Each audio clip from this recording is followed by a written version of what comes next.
Hello everyone! Welcome to Testing Grounds 11.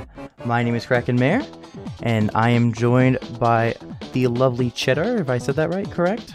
Cater, sorry, I'm bad. You know what? I'm thinking of cheese. Cheese sounds delicious right now. You may be surprised by the number of people that I have gotten that from. More than I can count. Well, we'll try not to mess that up anymore tonight. Well, speaking of though, I get called all manner of things. I've been called Door. It's Door. Yeah. Alrighty, so we'll be going ahead here and streaming Cataclysm versus Momentum. Two very experienced teams. Both teams have played in different IPL events. Cataclysm in our recent testing grounds, I believe they were middle upper part of the pack off the top of my head. And Momentum here, they have quite a strong roster. I could definitely see them doing very well in this one. But here, just a little bit until we start, we have our different maps. Tower Control, Schellendorf Institute. What do you think of that map? I used to highly dislike this map, but I've warmed up to it, seeing it a lot more in the competitive community. I saw it in Tassel a lot, and I saw it. I played on it in recent Low Ink, I believe. So, me being an anchor main, I do just kind of like camping on glass. So I wonder if we'll see that out of any of the teams. Oh yeah, you'll definitely see it on this map. It will be happening. It's just a question of how much is it going to happen?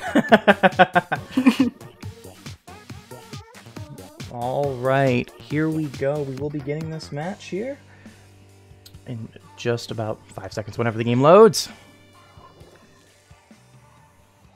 And here we are. We have Cataclysm in the purple, and we have ourselves Momentum in the yellow.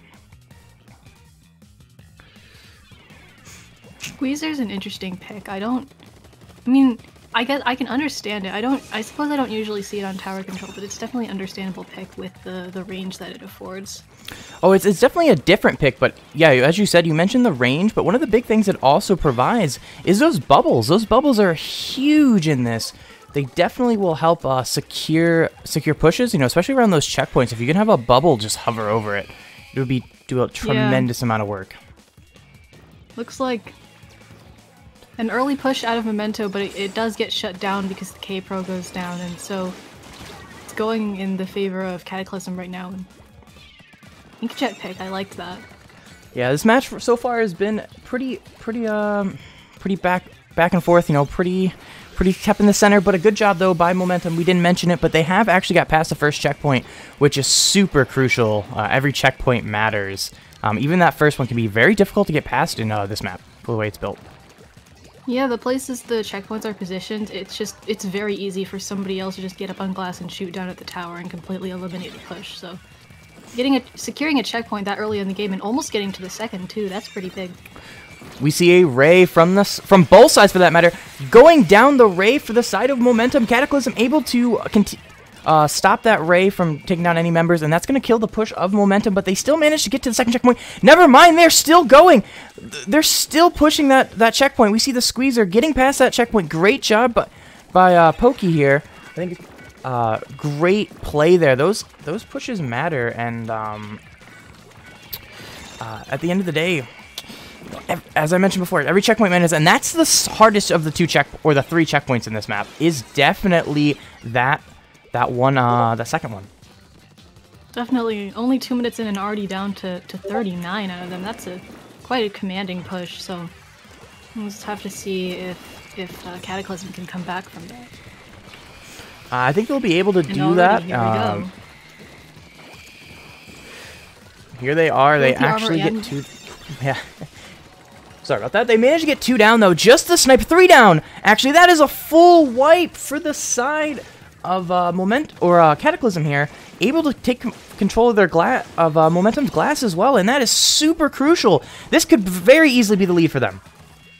Oh yes, that Inkjet coming out to take the glass. I really liked that. And this Nautilus is just commanding tower so well.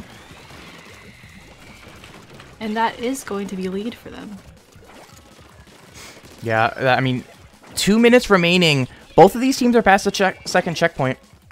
It's definitely a position, though, where both teams can take the lead back because there's no checkpoints between them and the lead. Or I should say, for the side of Cataclysm, they can expand their lead. But right now, that's not on their minds. Right now, defending is going to be on their minds. They are getting pushed back by Momentum, and Momentum has already got 1 down, trying to get 2 down. Those bubbles coming out. And here's those bubbles at the ready that you talked about earlier. And they kind of threw them up there just to eat those shots, as I've talked about before, and it worked. They actually managed to get 1 off that as well. Great job. That defensive ray just denying the tower from them. And I mean, either way, though, they managed to get the lead, and that's the part that matters most, honestly. With a minute remaining, having the lead put you in a very good position. It's such a far push. You have the glass to be able to defend against, and use that to hold the enemy back. And as long as they can be smart about their lives, they should be able to survive this. Definitely. Once you get it that deep into their base, they have to make a push out to mid, and then they have to push into your base. So it puts you in a very favorable position if you have the lead. Oh, it's tied lead game. No, the game will not switch leads. They managed to tie it there by Cataclysm, but in the end, the pro managed to jump on the tower and deny it. But they're not done yet. Not completely over yet, because Memento is 2 down right now, and so this junior here is going to be looking to assist with armors and hopefully take the lead. And they managed to do that successfully. We see that going down to 24 remaining. That is a lead with just 15 seconds remaining. Memento having to push up now. They're going to have to be aggressive here in these last 10 seconds. We see already the Squeezer pushing up towards their spawn. Fighting 2 people, not managing to take anybody down yet. It's going into overtime here. Mori on the tower, popping armor, trying to work with the rest of their team. Great job here by these guys, but in the end, it will be Cataclysm that is going to get the lead, or going to hold the lead and get that W. Such a back and forth and close scoring first game. Yeah, great job here, though, by both teams. That was a fun one to watch, but in the end, that game will go to Cataclysm. I totally blanked on who won. Trying to do too much here, folks, all at once. I'm having some internet issues and not being able to see the game as quickly as I would like to, so if I go quiet, that is why.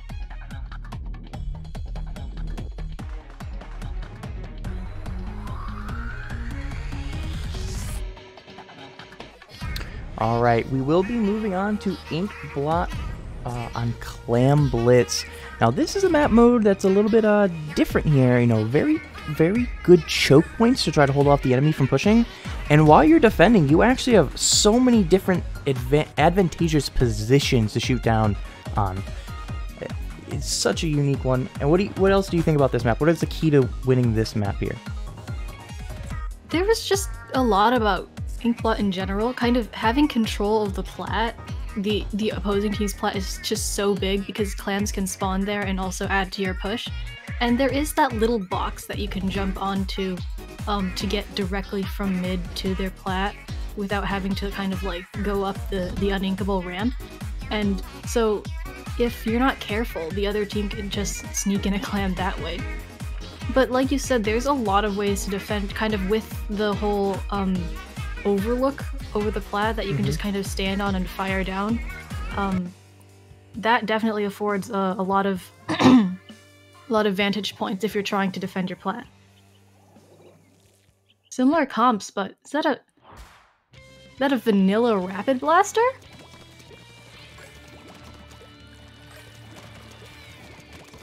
Alrighty, here we go. We see Poke here again, bringing out that squeezer. You know, a really good option. Yeah, especially with the bubbles. Bubbles can be very helpful in clam pushes. Oh yeah, I mean they just completely will take over most of the plat here, and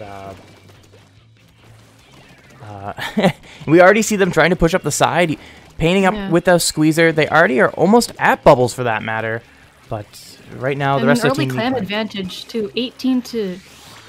I can't tell what... that none? And yeah, early 0. Well. It's hard to believe, I'll tell you what. It's definitely hard to believe, but you can just see that we have even a pro in their spawn already, and that's the huge part here. It's 2v1 on the plat, and they're just jumping in, getting more clams. Great job here by... Bubbles were able to just sit under basket and provide cover and provide shield to tank damage from the enemies. Yeah, I mean, a push to 65, which is not necessarily too much damage, but is still pretty good for that early in the game. Again, we see huge score coming in from the side of Memento. They're doing such a great job just absolutely scoring this. Taking over the plat. You see that Memento's trying to use those advantageous positions, but it just have not been successful so far. But right now they're out of clams, so that will end it. They are out of clams, but deaths of others have dropped clams onto the plat, allowing them to score down to 5. 5, and we're not even 2 minutes in. Yeah, I mean, whew, that is such a huge push. I mean, that just takes you down to two power clams and 3 regular clams, and that will be the end of the game in the advantage of Memento. We see a trade here for both sides. Try and keep it neutral. This is very beneficial for Memento. You know, trades are a victory for them. You know, pending they're not getting pushed on, but especially while things are neutral right now. Those trades are huge.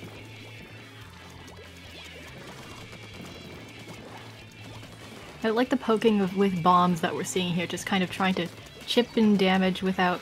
Oh, and gets the pick with the squeezer's long range, too. Just kind of trying to chip damage without putting yourself into too much danger. Yeah, that's one of the underappreciated parts of Squeezers, just kind of the range that it has. You know, it's not the greatest in the game. You know, you have something like E-Leader that's gonna have so much more range than the Squeezer does. But for its fire rate and everything, you know, it does so much. But it doesn't say. How did they survive that long? They're just sitting inside of the bubbles. That was a pretty good job there, just surviving as long as possible, hoping to get some sort of help, but no help comes, and their death was inevitable.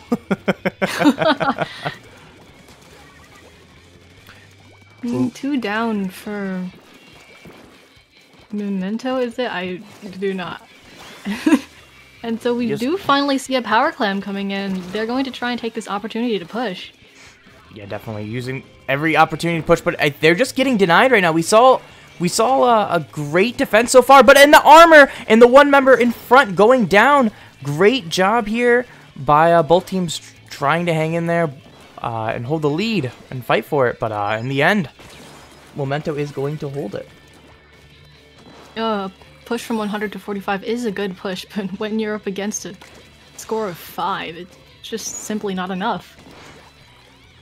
Yeah, it's huge. I mean, we have 1 minute remaining, and they need to score 41 additional points here to get this lead. And on top of that, you have to remember that 27-point penalty. That's a huge penalty to break through. That's more than a regular power claim is worth alone. So both teams just kind of fighting here in neutral, going multiple down on both sides. In the end, though, that will be a victory for Cataclysm. A delayed wipe as well. So this gives them a chance to kind of get out, get control of mid, and try and get their push started. Yes, Cataclysm able to win those fights in mid. They're going to try for more score, but it's not going to happen. We see a shot here by the pro. That bomb coming in clutch, able to take him down. And bombs coming out here, but they didn't get the power in time, so it's despawned. And I think if I'm not mistaken, oh, they do have another. They just made it at the marker there, and that will be the end of that. The pro says no. Wow. And this pro just getting the absolute clutch kills needed to finish off the game. And that game for sure will go to Memento here. Very impressive showing.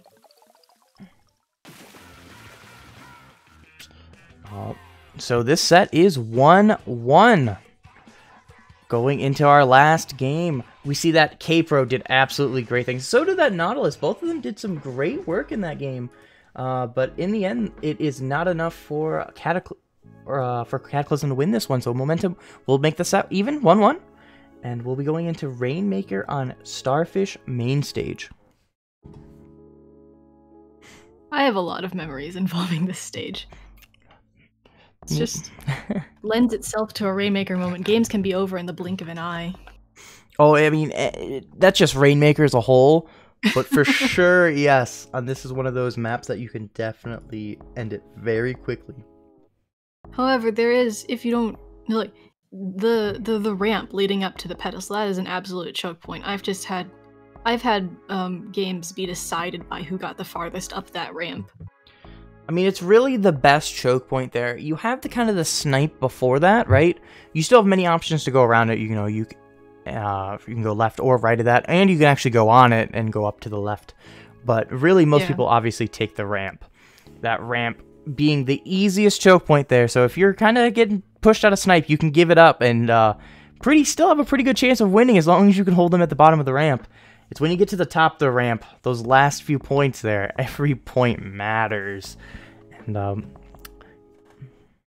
all right, we'll be getting in here into our final game of this set. Both teams will be competing for the victory in this one. We see that we have Momentum. Yes, again, they both kind of ran the same thing they ran previously. We have the Memento in the purple, and we have in the green, we have Cataclysm.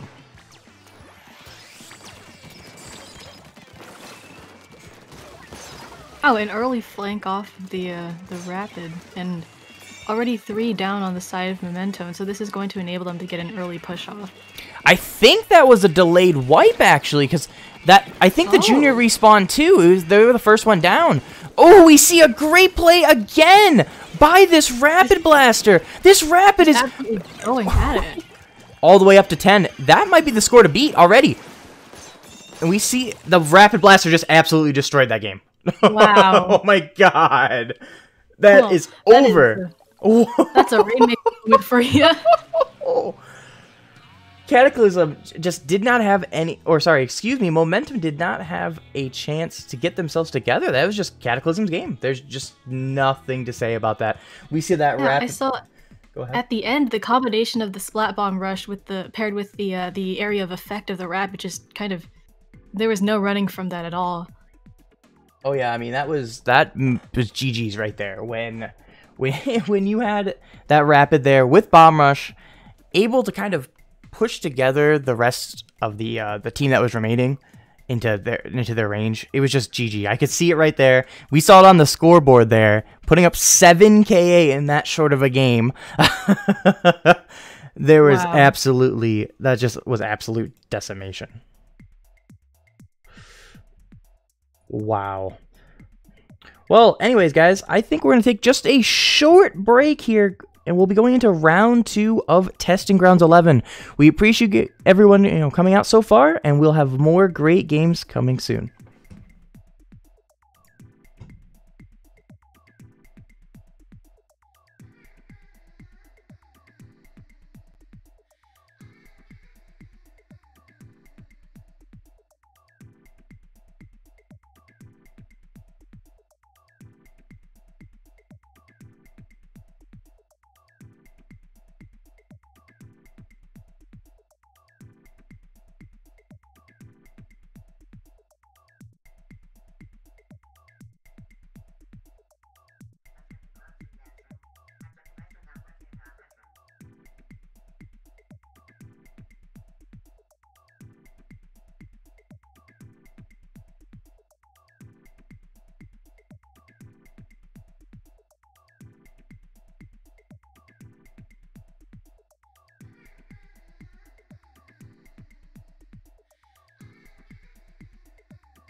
Hey guys, we are back, but instead of Crack and Mare, I have Frosty with me. We pulled the old switcheroo on you.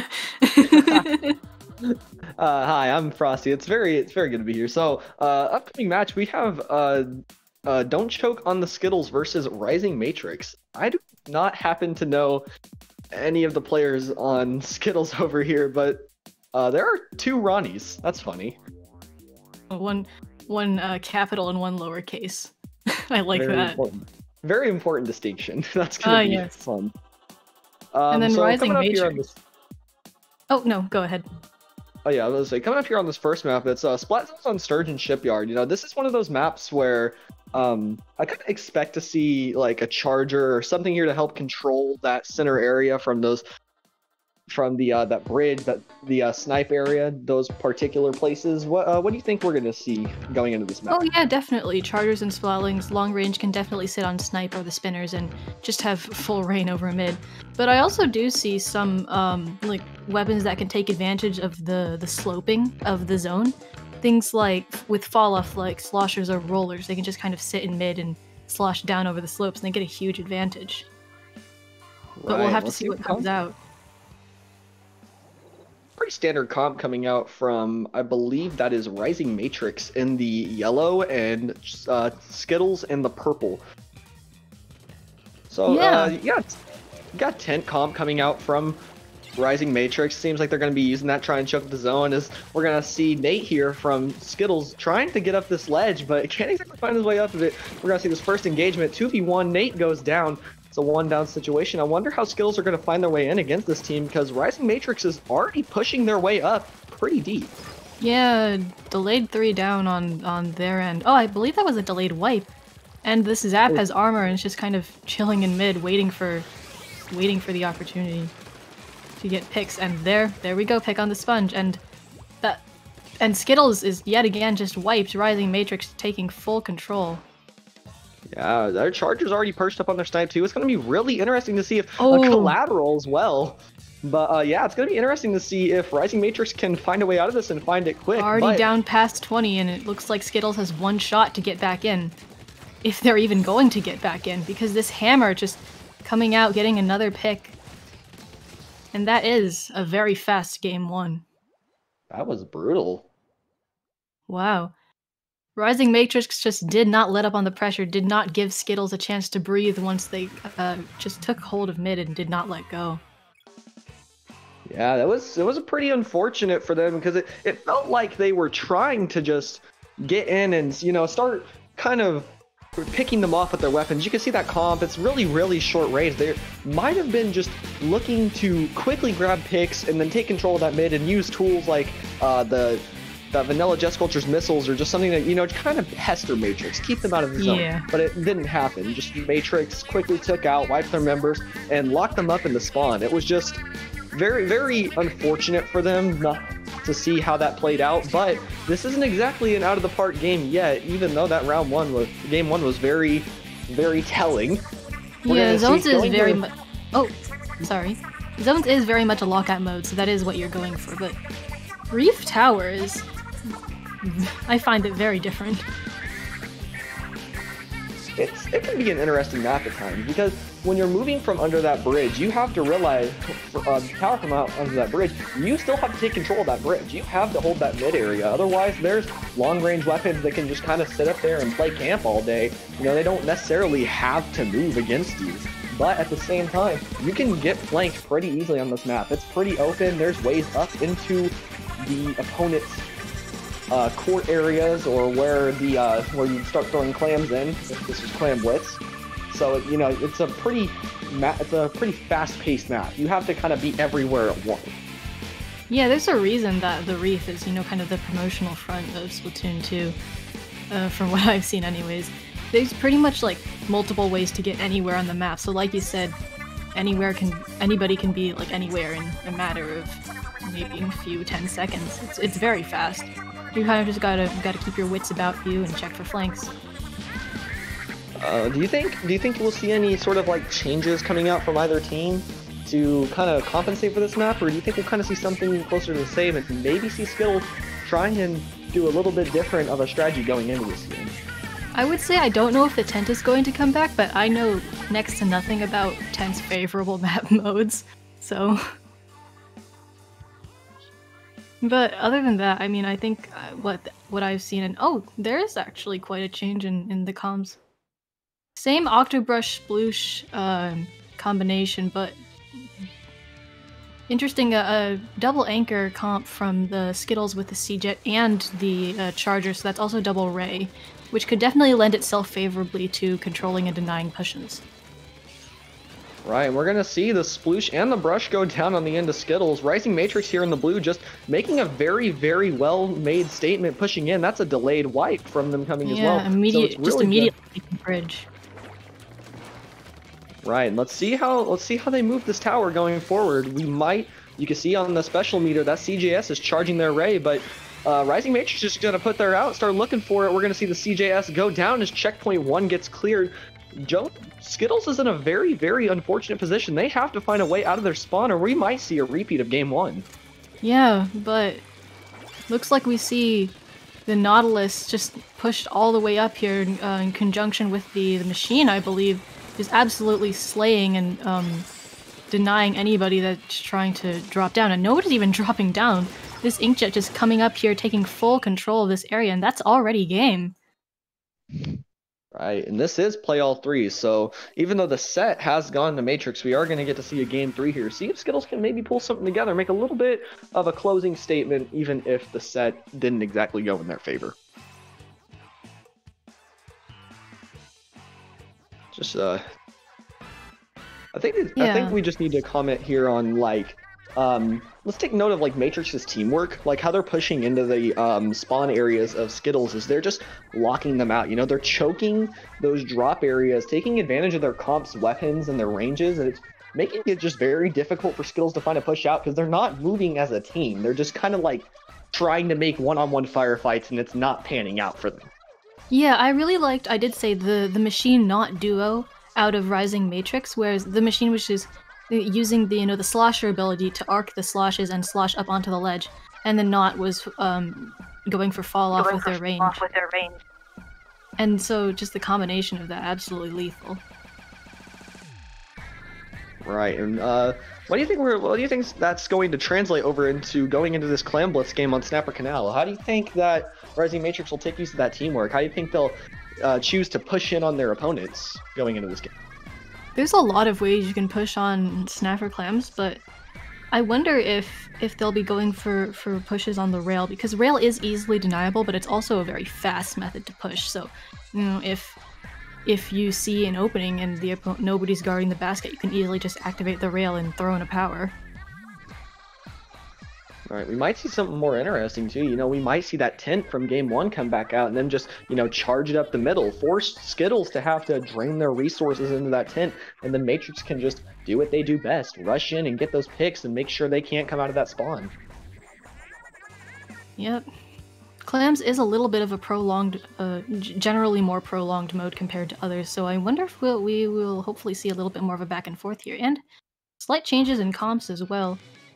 I do like, that is triple missile, I believe, with the 89, the VDS, and the K-Shot, all with 10 missiles.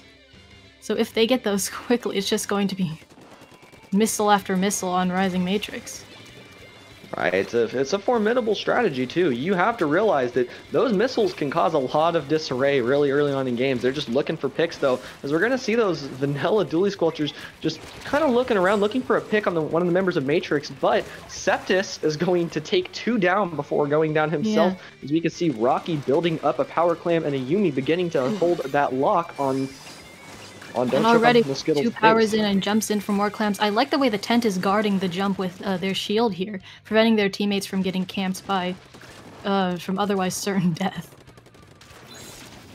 Right, just making use of that massive shield. As you said, it's kind of just that thing where they're forced to interact with it too. They can't exactly just ignore its existence, because if they do, he'll just keep setting up under their base and just throwing massive amounts of damage at them. They can't exactly ignore him, but if they pour all their resources into him, they're not going to have anything to deal with the other members. Oh, and that K-Shot taking advantage of the Squelchers being weak to drop on get a pick, and it looks like the push has stopped at 27. That is quite a commanding first push, so I wonder if Skittles will be able to kind of come back from it. They did get 3 down, almost not sure if it was a wipe or not. So they are able to kind of try and set up a push here, but already 2 down, unfortunately. Right, they got a little too overzealous there. Got some paint going, but they didn't exactly hold on to their advantage for very long. They just kind of pushed in and fed to the enemies. So now we're going to see Rising Matrix take their turn again to just go right back up in their base. You know, they're not giving them any time to breathe. And that's going to be a very quick game 3. Immediately 3 power clams and just eating through that penalty and knocking them out for a fast third game.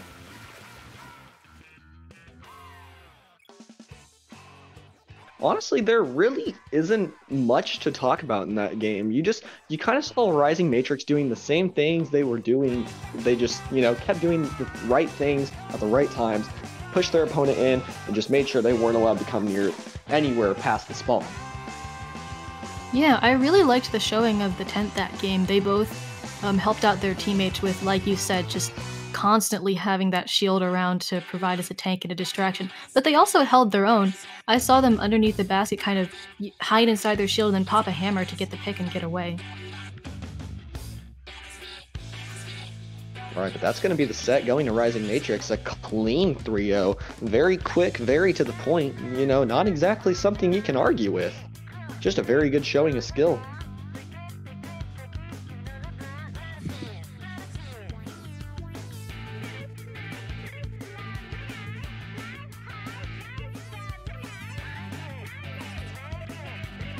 We have quite a little bit of time till the next match, I believe, so we're going to take a short break here. We'll be right back.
Hello guys, we are back, and just in case you're just joining us, I am Cater, and I am joined here by Frosty. Hello. So we are going into Arctic Moon versus Whole Lotta Pounds, but before we talk about that, we have something else to talk about. So IPL actually currently has their staff applications open. So we are specifically looking for production team members, but also opening applications for future tournaments in other regions such as EU and Oceania. So if you're interested in staffing in these regions, you can fill out the form. And if you're interested in more than one area, you can fill out the form multiple times. The form can be found at iplabs.inc/helpus. Yes, link is also in chat. Alright. So, Arctic Moon versus... Hmm? Oh, I was gonna introduce the match. You go for it. Oh, you can go ahead. I'm sorry. Shoot. Okay, this match is gonna be very interesting. Going in, we have Arctic Moon versus Whole Lotta Pounds, which I believe is just they renamed themselves, but it is the team Whole Lotta Rage, which we saw from Grand Greening Grounds. Going into this, Rainmaker on Black Belly Skate Park. Talk about a dynamic opening. We're gonna see a very, very fast game. What do you think? Oh yeah.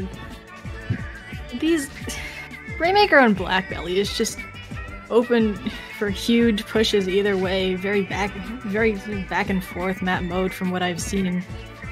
Should be quite interesting to see as our first match of the set. I'm excited.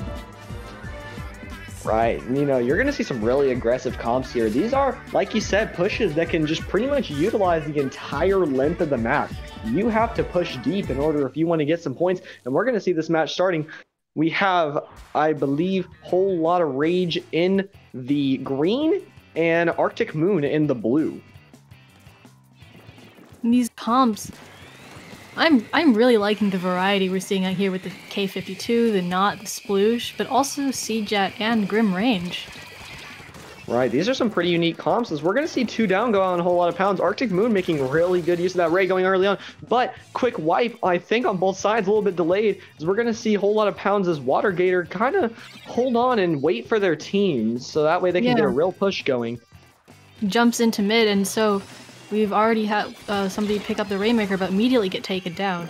They do take the 52 with them, though, so that's a good trade.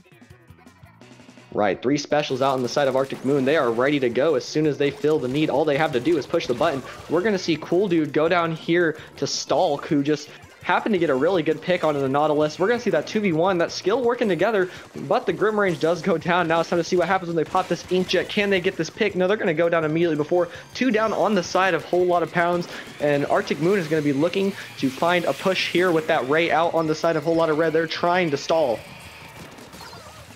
Yeah, a good pick out of the 52 here. A double. And they do get taken down, but already 3 down on the side of Whole Lotta Pounds. This opens up for Arctic Moon to take the lead. But they do just immediately get taken out. So 78 to 55, pretty low scoring for now for a Black Belly Rainmaker game. Right, just incredible defense on both sides here. It's really hard to tell which way this is going to go, but the armor's out inside a Whole Lotta Pounds. 3 down on the side of Arctic Moon. I think this is where they're going to get their big push going if the time is any. Stingray also coming out from Whole Lotta Pounds. Let's see how they move going forward. Oh, but Stalk on the T-Tech going down, so that's a force of aggression lost, and it looks like they're going to try and just kind of take a roundabout way while... Because the half-pipe is completely painted, but that Ray coming out and just... they're just completely wiped, completely stopping the push there.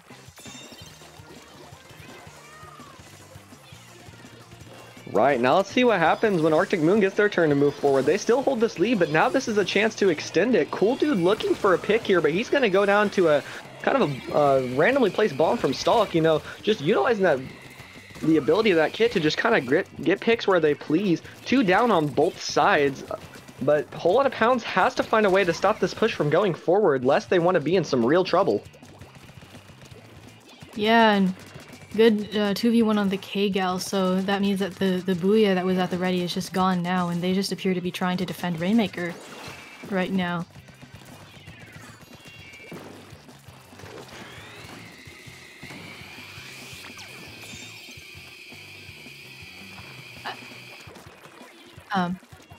Oh, okay.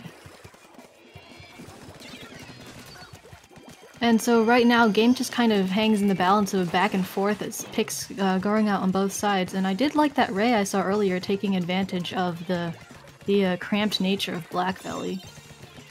But a Whole Lotta Pounds picking up the Rainmaker, looking to try and just get out another push. But Ray coming out, Ray counter Ray. Right, now let's see what happens. Arctic Moon's kind of pushing into a corner here. This is Whole Lotta Pounds' chance to actually start making some movement, but we're going to see one go down on both sides. Hammer coming out from Shockwave. 2 down now on the side of Whole Lotta Pounds. Let's see if they can get this going on this right side. Look at it over by the Rainmaker. I don't think they're going to be able to stop this now. They got the rain. They're falling a little bit back with the 3 down on the side of Arctic Moon. That Ray coming out from, I believe, Whole Lotta Pounds, as we're now going to see the Rainmaker go down, puts a stop to their push momentarily. Let's see if they can get the jumps back in quickly enough to extend it. CJS winning that really important 1v1. Rico over here, perched on the right side. And 2, and that's a trade. It's fine, it's fine. That's a trade. Now we're going to see the Ray start to kind of make a little bit of an opening for Arctic Moon. Timer is really short, only 30 seconds on the clock. Arctic Moon has to make a move now. And it looks like they're using the Rainmaker to just try and clear out a path, but they get immediately rushed by multiple members of Whole Lotta Pounds. And that Ray coming out, just making the members of Arctic Moon, forcing them to scatter. And with only 17 seconds, it looks like they're just gonna back this Rainmaker up and call it a game. Yeah, just hold it in the spawn, you know, you can't go wrong with that. But Whole Lotta Pounds looking for that Ray. That's not a very good idea. If that Rainmaker goes down, they can just camp that shield behind the spawn barrier. But we're going to see it go to time here. Whole Lotta Pounds taking game 1. Really solid show of skill there. That clutch push in the kind of the mid area of the game. But let's talk about like that the teamwork from both sides, you know? The kind of things you saw going into those pushes. Do you have any comments on that? It was... I saw a lot of the same things from both sides, to be honest. They waited until they got the picks they needed. They went in as a team, and if they saw an opportunity, they just took it. Right. And that game was extremely fast-paced. You know, it didn't feel like there was just a moment to breathe. You know, both sides constantly had 2 down. It felt like they were just dropping each other left and right, but that's just what happens in this map. Really up close and personal map. I think I want to take special notes to the Stingray coming out from Whole Lotta Pounds. You know, how they cleared up that right side when they were looking to push was just something else of its own. You know, it didn't feel like they ever had to hunt down the members of Arctic Moon. They just kind of presented themselves in a way that made it very easy for the Ray to get picks. Definitely, as a CJet user myself, timing those rays so that the chip damage that you get, your teammates can capitalize off of that and get so many, the kills that they get are so much easier. That's really important. Right, let's see how these playstyles, these very aggressive, in-your-face playstyles translate over to this game. Splat zones on Wahoo World, there's a lot to worry about this map. The zone is huge. You can come in from either side, and that carousel on the bottom can be a really sneaky flank if someone's willing to go and use it. Yeah, the fact that the bridges are always up on Wahoo zones means that there's always multiple sides that both teams can use to access the zone. So if you have one side locked down, you can't count the other out. And like you said, Right. that carousel just kind of provides an alternative route for flanks or back capping. Just many ways to move out and about around this map. And spawn locks are very, very easy to create and very difficult to get out of, you know, because there's that top area where you're kind of forced to drop down, you know. There's not really a safe way down into the midsection or core of the stage. You have to challenge them up front when you're put into a position where you're on the back foot. Oh, definitely. I heard someone compare Wahoo World zones to Arowana Mall zones, and honestly, that just rings true for me. You got the steep drop on both sides. Right, we're going to see Arctic Moon go for what seems to be a very quick cap here as we finally have a very, very fast armor on the side of Arctic Moon. That Dynamo charges it very quickly. They're going to get that first cap. No members down on either side, and we're going to see those missiles coming out from Whole Lotta Pounds to go down on the end of Whole Lotta Pounds. Missiles aren't able to get much as they get cleaned up by the ballpoint. That Swiffer is now looking for a way to get some picks before they are forced onto the back foot. As you can see, that armor coming out. They're looking for a way to push back in or stop a spawn lock from happening really early on. Oh, definitely. They are holding their own, trying not to get locked out. And they are able to take the cap 3 down on the side of Arctic Moon now as they respawn in. And so the Swiffer's just kind of sneaking up on the side, popping that armor and just getting in a great position to trap Arctic Moon already in their spawn. Right, and I believe that was a wipe we saw earlier. Now we're going to see that, you know, that spawn locking that I mentioned come into play here. Now Arctic Moon has to find a way out. You know, it's very difficult to get out of this, especially if they're looking to challenge that drop. You can see Shockwave here on the side of Arctic Moon just kind of trying to make pressure with their weapon before they, you know, just dive in. Armor coming out from the side of Arctic Moon. Whole Lotta Pounds catches him out of position, though, and takes him out as he just kind of rolls there. You know, there wasn't really an option, so he did what he could. Yeah, we're already down to past 15, and Arctic Moon really has to make a move soon if they want to even see the zone.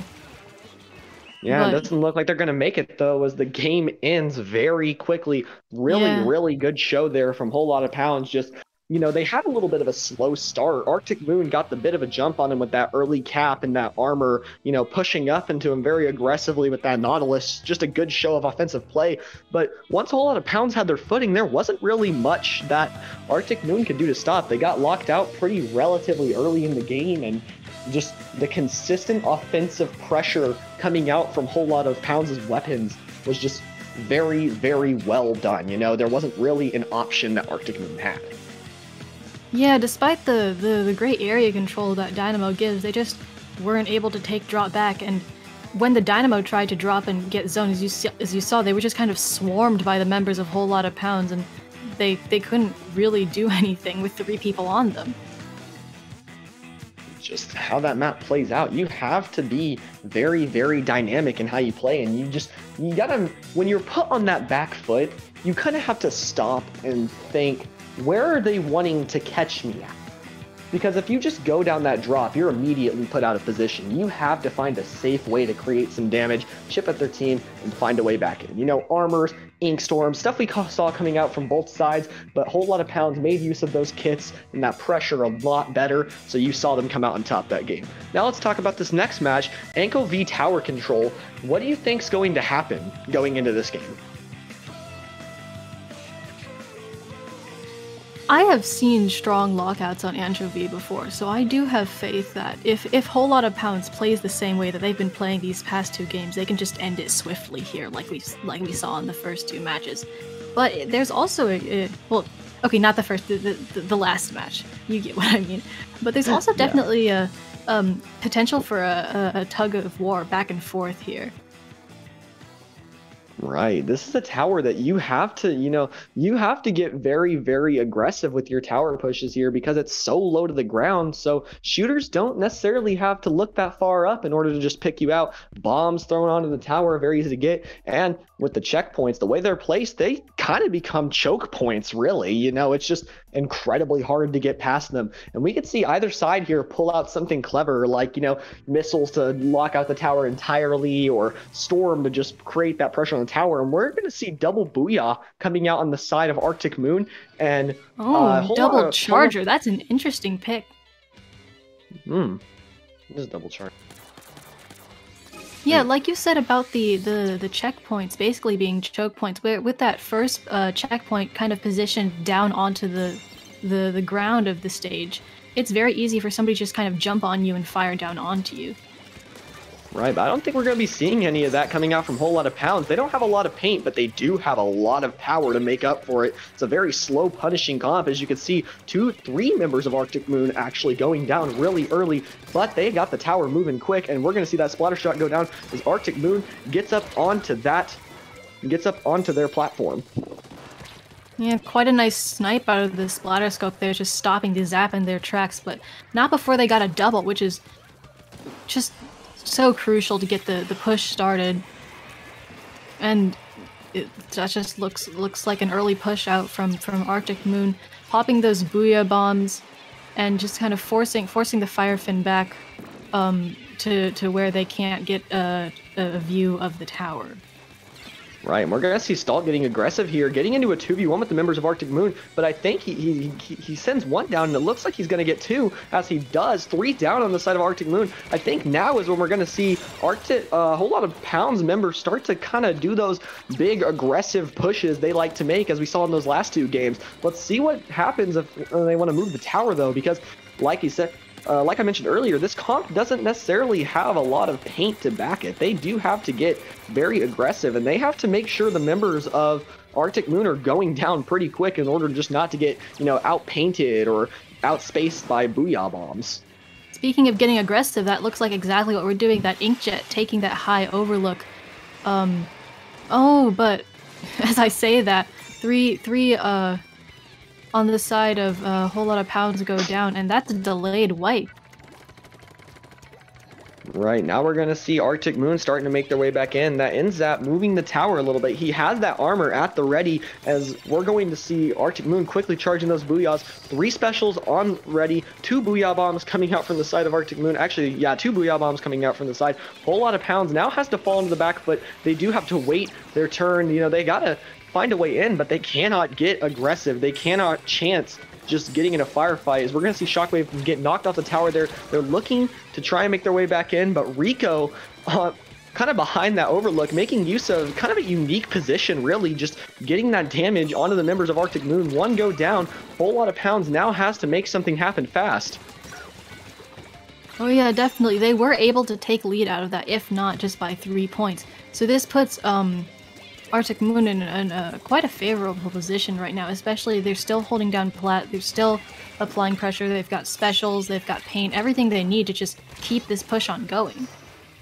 Right, now 3 members down the side of Arctic Moon, 2 members on the side of Whole Lot of Pounds, 2 members down the side of Arctic Moon. I think with those respawns, we're finally going to start to see that paint kind of come back in. Stalk has to kind of work overtime, to keep them pushed back. The Zap Nautilus combo is just really making itself work. The Zap is just painting up, throwing bombs out, and Nautilus is just taking advantage of whatever he can find. Just get aggressive, get in their face. They have 2 chargers and a blaster. You can kind of take advantage of that, and we can see him doing that. But 2 go down on the side of Arctic Moon, 3 now. So we're going to see Stalk with that incredible inkjet positioning, getting on top of their wall, separating the mids from the side, where you kind of go for a little bit of a flank route. And now we're going to see that Whole Lot of Pounds repeating what Arctic Moon did to them earlier. They're setting up under those ledges, and they're just, pressuring them out. They're making sure that they can't get past their initial spawn area.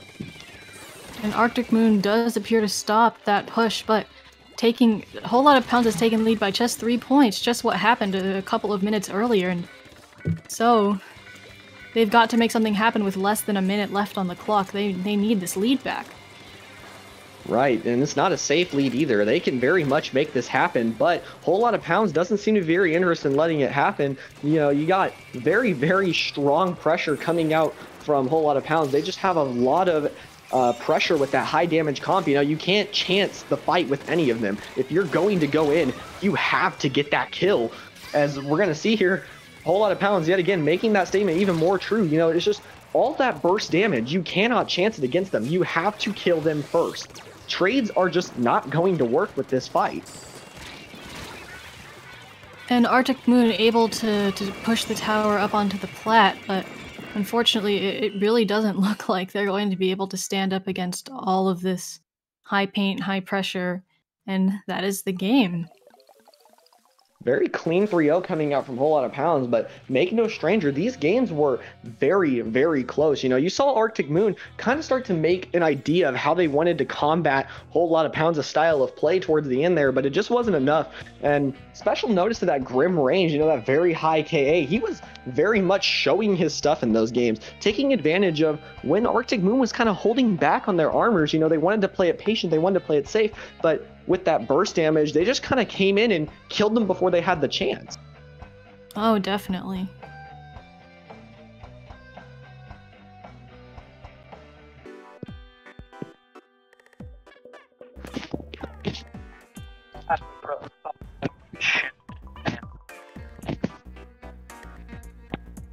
Alright, now that that set is over, Frosty, would you like to talk about Reef Rushdown? Reef Rushdown. I actually do not have the banner pulled up. Yeah, unfortunate. Yeah, that's fine. I'll do it. All right. Yeah, help me out here. So the as you can see now, the first Reef Rushdown will actually be happening next week. So it is I'm getting echo in here. Okay. It is IPL's first Oceania-based tournament, so it is aimed at Oceania, but it is open to all players around the world, so if you can adapt to the time, by all means play. It will begin at 1 p.m. AEDT on Saturday, March 6th, but this time does translate to 9 p.m. EST on Friday, so NA players, this is a tournament for you too. For prizes, there will be art prizes for the top 3 teams, and there will also be 2 icons randomly given away to participants that don't make top 3 but do finish the Swiss portion.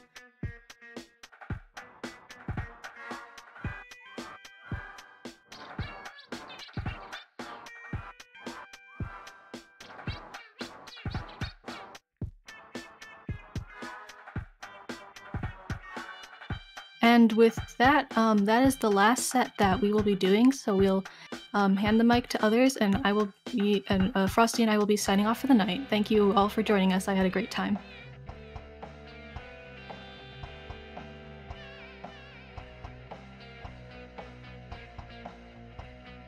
Yeah, I'm here. Oh, yeah, no, these ones were very interesting to commentate, and I don't really have any much more to say. Well, it was a pleasure commentating with you. Thank you. Pleasure with you as well.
Hello, everyone. We are back from our break. Here we are. I am Bandkid, and here we have Sky with me. How are you, Sky? I'm doing pretty good. How are you doing? I am doing well, and I am quite excited to see what we will be seeing for from the block that we get to see tonight. Yeah. So first off, here we have Calamity versus Luau. I don't know very much about Calamity, but I do recognize Luau as I've both played against them in tournaments and scrims, and also that they have just been around IPL's events for a while. Like they're a past low ink winner and even played in high ink. Yeah, I mean, they're a pretty strong team, but Calamity.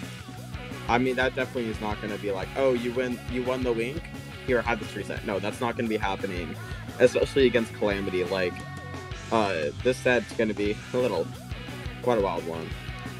It'll definitely be interesting to see what everybody pulls out weapon pool-wise, and especially to see how they both fare against one another. Yeah, for sure.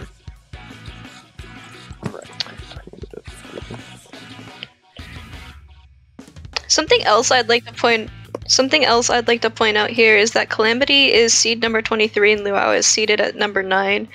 So it'll definitely be interesting because like the seeds are pretty far apart. But for our first map here, going in first thing, we're going to be having Clamblitz Albacore. Do you have anything you'd like to say about this map mode combo? I will say that I have a little whenever I first see it, but yeah. Speaking of Clamblitz Albacore, we will be seeing it right now. Currently, we are seeing Cammy from the side of Luau pulling out the Tetras. We are seeing the BPN being put up by Just. I hope I'm saying that right. We see a Zap being put up by Drift, not being put up by Cannon, and yeah. Right now we're seeing Kito just traded, if I guess you could say, with Cammy, and then the Zap from the side of the Luau falls down. So right now that was a battlefield in the middle, which is just going to start off the set really well. And even still, like, even though Luau just goes 2 down as soon as the beginning there started, they still held mid control, which that's like the most important thing you can do here when it comes to the entirety of Albacore, because as long as you hold mid, then you're pretty much good to go, because mid's gonna be where you're gonna be trying to coordinate most of the pushes here. Yeah, you can't really do much from your base, and then if you're in the opposite team's base, that's a little, dangerous. But right now, speaking of which, there are 2 down on the side of Calamity, meaning Luau right now is going to get a push in. They get a super clam in, and currently they're getting a very good push in.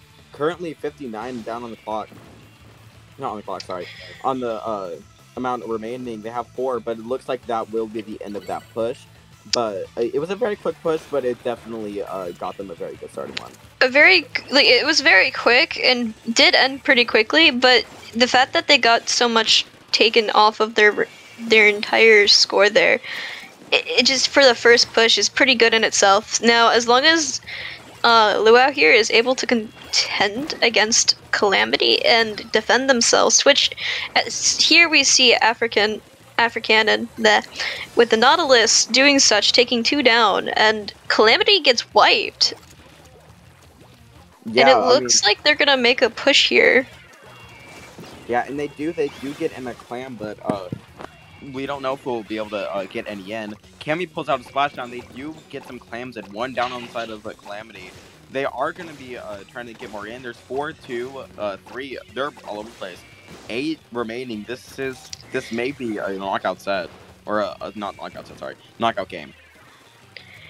And we see somebody on the right side come in with a few more clams, taking game 1 for Luau with a very clean KO in just 2 pushes. Yeah, that was a very clean game that we saw for a game 1. I mean, we saw mid, they got 2 down. They still kept mid, but then they're like, okay, we have room to push up. We push up. And then they get a pretty good opening push, like a good push to start off the game for everyone. And then we see them be like, okay, no, let's push up one final time to knock it out, taking the first game. But keep in mind that even if they do take the second game, we will be seeing a game 3 because this is a playoff reset. Yeah, that is definitely something important to point out, especially with it being Swiss.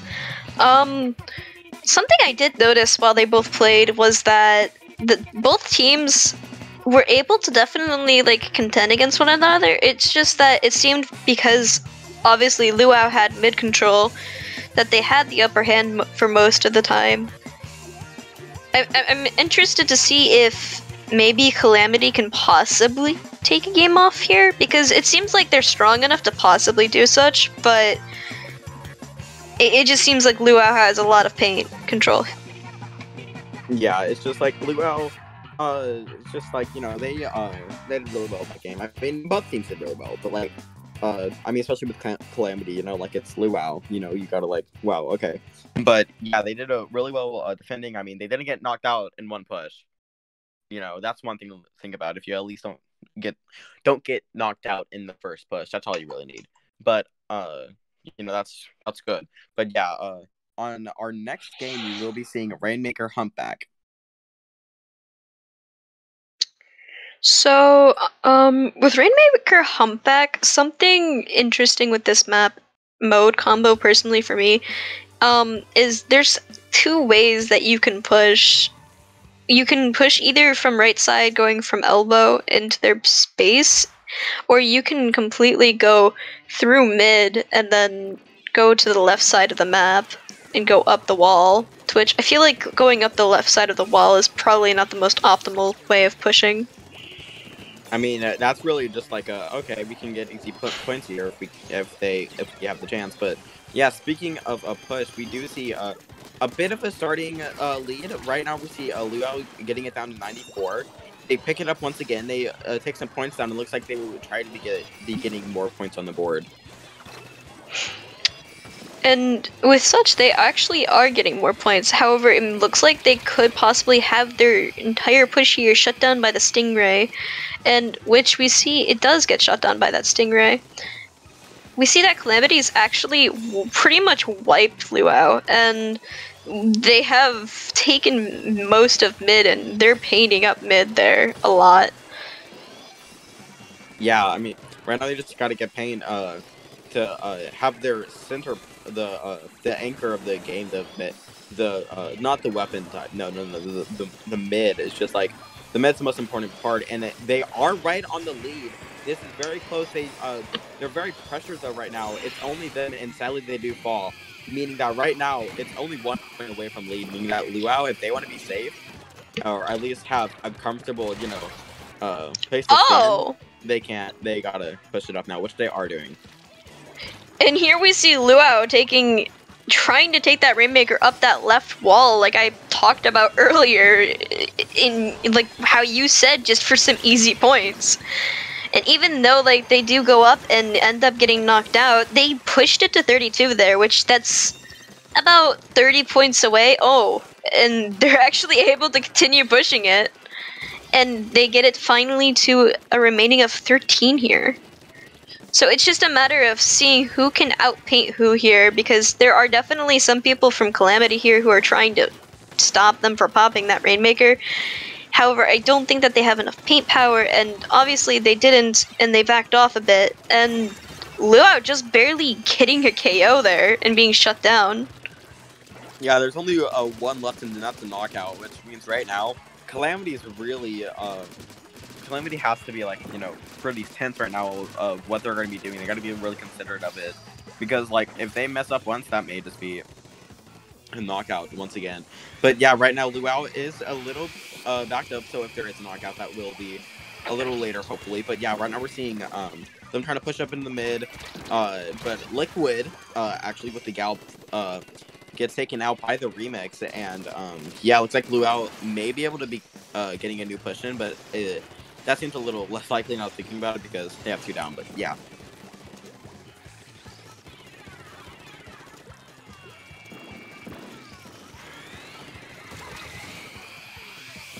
speaking. Okay. So we're seeing a jump out from the side of Luau right now, which means Calamity is pressuring Luau, meaning that right now they're gonna have to try and push up now because they only have a few amount of pushes or attempts to push up to take the game.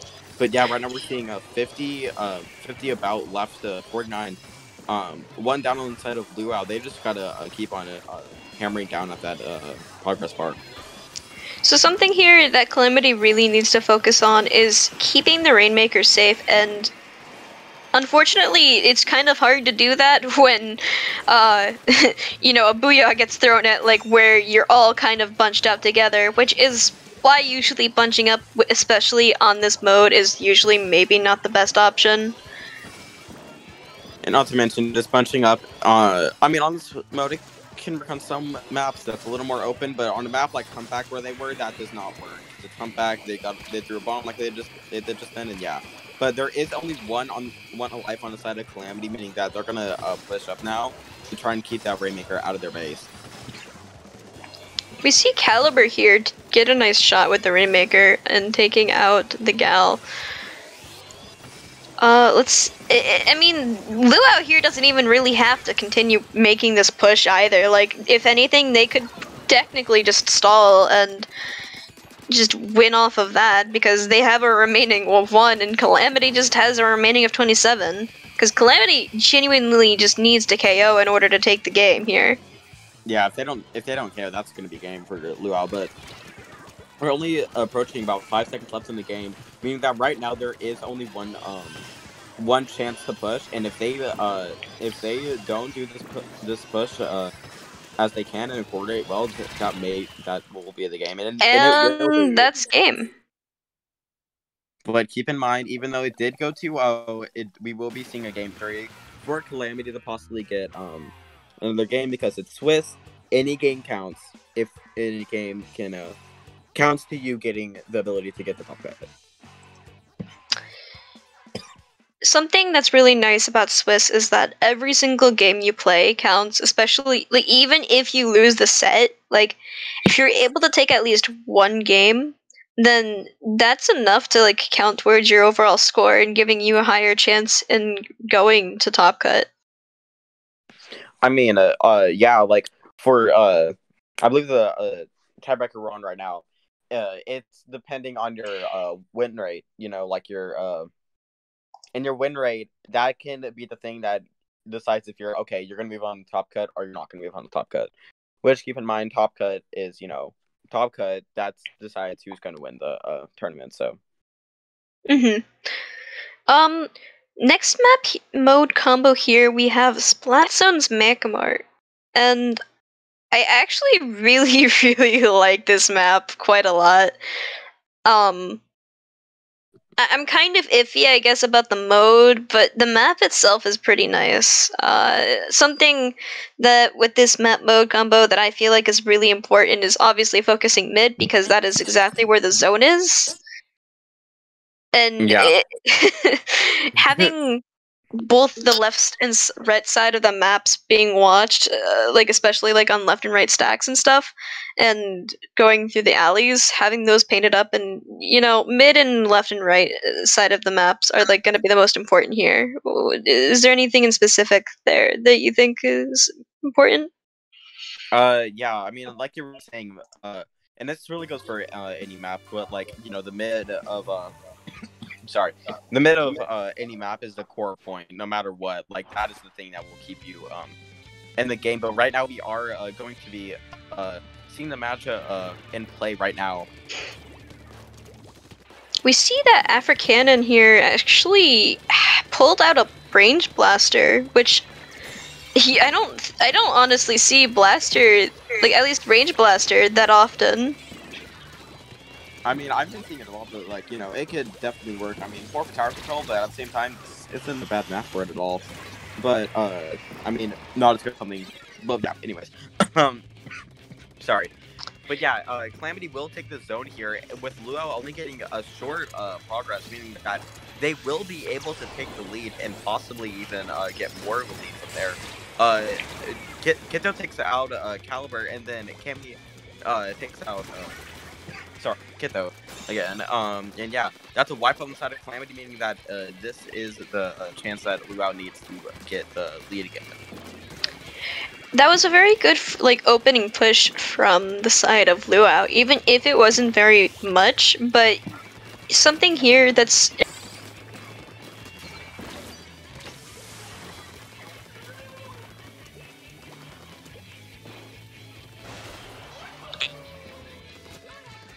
yeah. Okay. Okay, so right now we are going to be seeing Cammy right now just all over the place, trying to trying to take out as many people as possible, because right now they are about 25 left on the board from knockout, meaning that right now 19. But actually, Calamity will try and come back. Cammy falls down, which is a very vital point for Calamity to push up. We see 3-4 right now on the board. Calamity takes it back to the zone to make a pretty big penalty on the side of Luau, but looks like Luau will be able to push back and make sure that Calamity does not try to get any much of a comeback.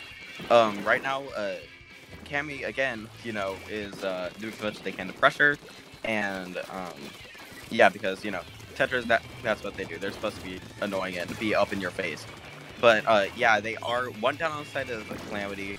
We only have about 19 pointers left after this penalty, which that is a penalty gone. So there is only a few pointers left. There is 2 down on the side of Luau, 1 up on the side of Calamity. This may not be the thing that they need. Luau here, it looks like they're going to actually get the KO. However, it seems that Calamity is going to stop them from doing such. Yeah, and stopping them right at remaining 5. That actually kind of hurts. Yeah, but I mean, really for any game, but you can really just take what you can get. Like, it just got to make sure you play defensively as you can. And right now we are seeing 2 up on the side of Calamity. It's a 3v1 actually right now, and Luau is able to take back the zone. Right now, it's really just a battlefield in mid for who's going to take the zone. But right now, Luau does have it. They got about 30 pointers left on the board until they get rid of their penalty. Luau has the penalty, however, they also have the lead here by quite a lot. So it's going to take quite a lot for Calamity to also push in and get the lead. Like, we see that Calamity has been, painting the zone and capping it, and, taking that zone even for a little bit, getting rid of their penalty a little bit. But even though they're doing that, losing their penalty and stuff, every time that Luau comes back and caps the zone again, they get a little bit more of a penalty back on anyway. Yeah, I mean, Calamity right now is just kind of chipping down, okay, you get penalty out with, now we're gonna come back, you get to keep your penalty. But yeah, Luau right now is gonna stretch through that penalty again. He got about 5 counters left. There's 2 down on the side of Calamity with a splashdown jump from Kami here, and that's gonna be game. Yeah, that will be a game. God, 3-0. And that's a very clean 3-0 for Luau, taking not only the entire set, but all 3 games.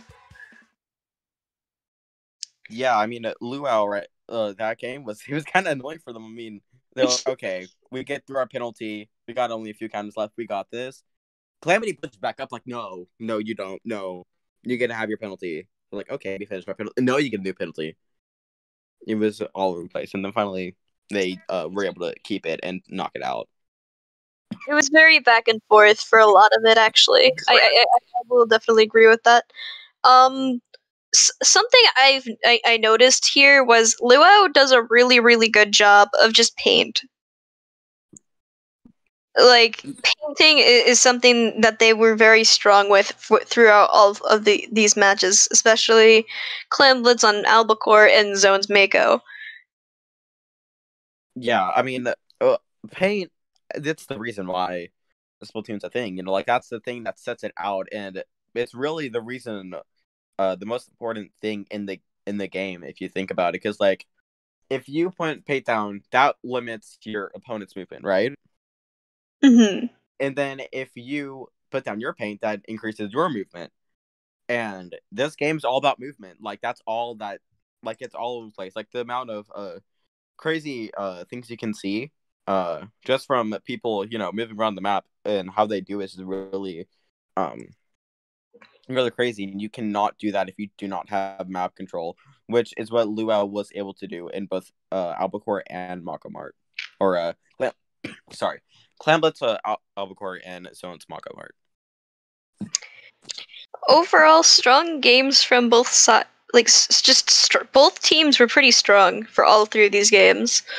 I think Calamity shined brightest in the final match from like what I saw personally, because they were going back and forth quite a lot. But that is definitely also another thing with zones, is it's very easy to continuously go back and forth with that.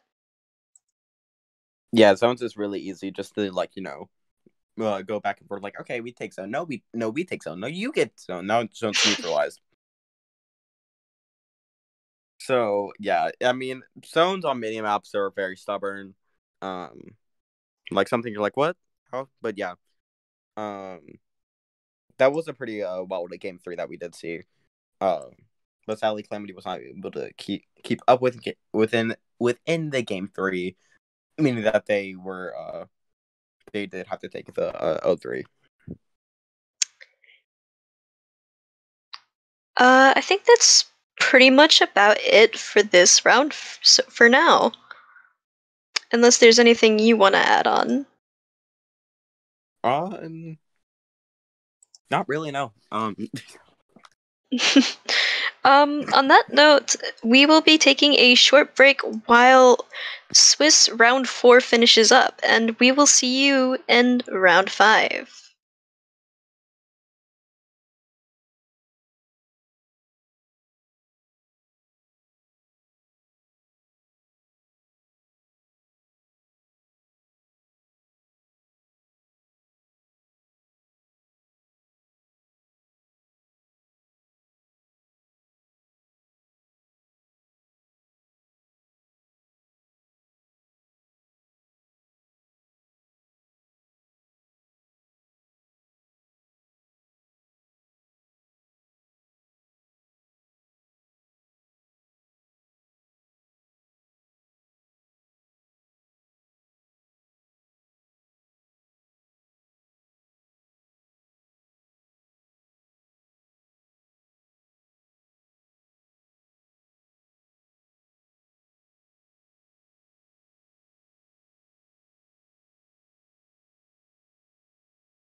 Welcome back to Testing Grounds 11. We are here. It's you know who this is, me and Sky. But yeah, we will be streaming the last set in the Swiss. Round 5, 100% Sunshine versus Massacre. So I recognize about Jelly and Panda from 100% Sunshine. I don't know much about either of them or much about the people on their roster. But I recognize Massacre as they also play in SOS quite frequently, and they've shown some pretty good results during SOS, like results that we wouldn't have first expected them to show. Something else that's really important about this set is a set that's gonna decide which team goes into Top Cut here.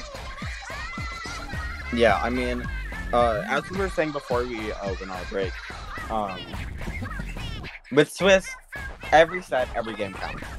Like, you get points, from set wins, I believe, and then, that helps you a lot. But then with your games, that determines your win rate, stuff like that, which then determines tiebreakers, which may happen, which means that this determines if you will be able to advance to the top 8 spot. So first off, starting here, we have Tower Control on Starfish main stage, and from the side of 100% Sunshine, we have Junior, Brella, Bamboo, and Try, and Massacre, we have K-Pro, K-Shot, Zap, and Scope. Yeah, right now we're seeing, right now Vortex is a little backed up a little. They're getting paint, but then it looks like the, I believe that's the Bamboo. Yes, that is the Bamboo. 57 takes out takes out Vortex, and is pushing up now. One respawn from the side of Massacre. 100% Sunshine right now has a good opening push on their way, but 71 currently on the currently remaining.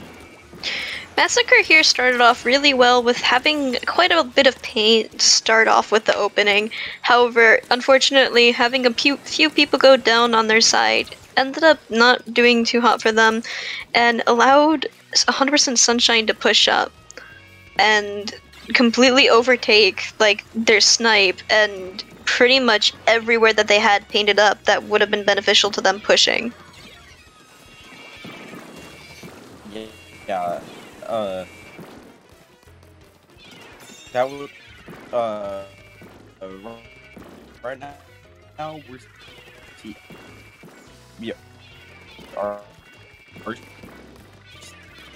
seeing it down on the side of 100%. So over here we see 100% Sunshine ends up going down, and Massacre here has quite a bit of paint here. One down on this side. There's one down on either side, and right now Massacre needs to push up. And we have is Cat here currently painting up their side of the map. And that's going to be completely vital to them trying to make a push back here, or just making a push in general here, because map control is what Massacre really, really needs here. As Cat here is currently trying their hardest to paint, however, it's not going too hot for them as they have had to back up, and they continuously have been getting missiled and having rain stuck on them. And also going down to the Tri-Slosher. Here we have Vortex taking out Jelly on their snipe and having to combat the sniper or the Bamboo on the opposing side. However, it looks like Vortex might be trying to plan some sort of flank on the right side. However, it looks like 100% Sunshine might already have some sort of idea that they're trying to do that.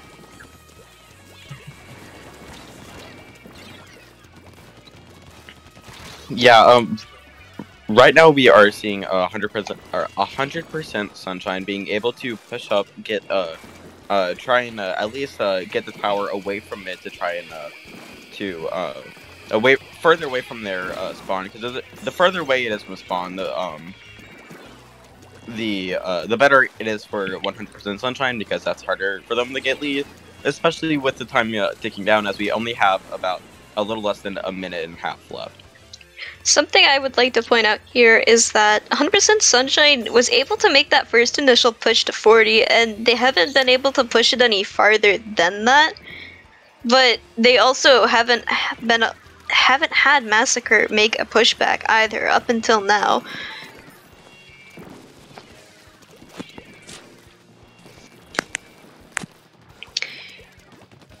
We have Vortex here painting up the left side of the map and combating the Charger over on top left.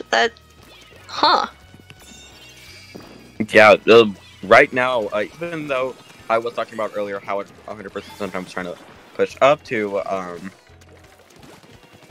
what is it?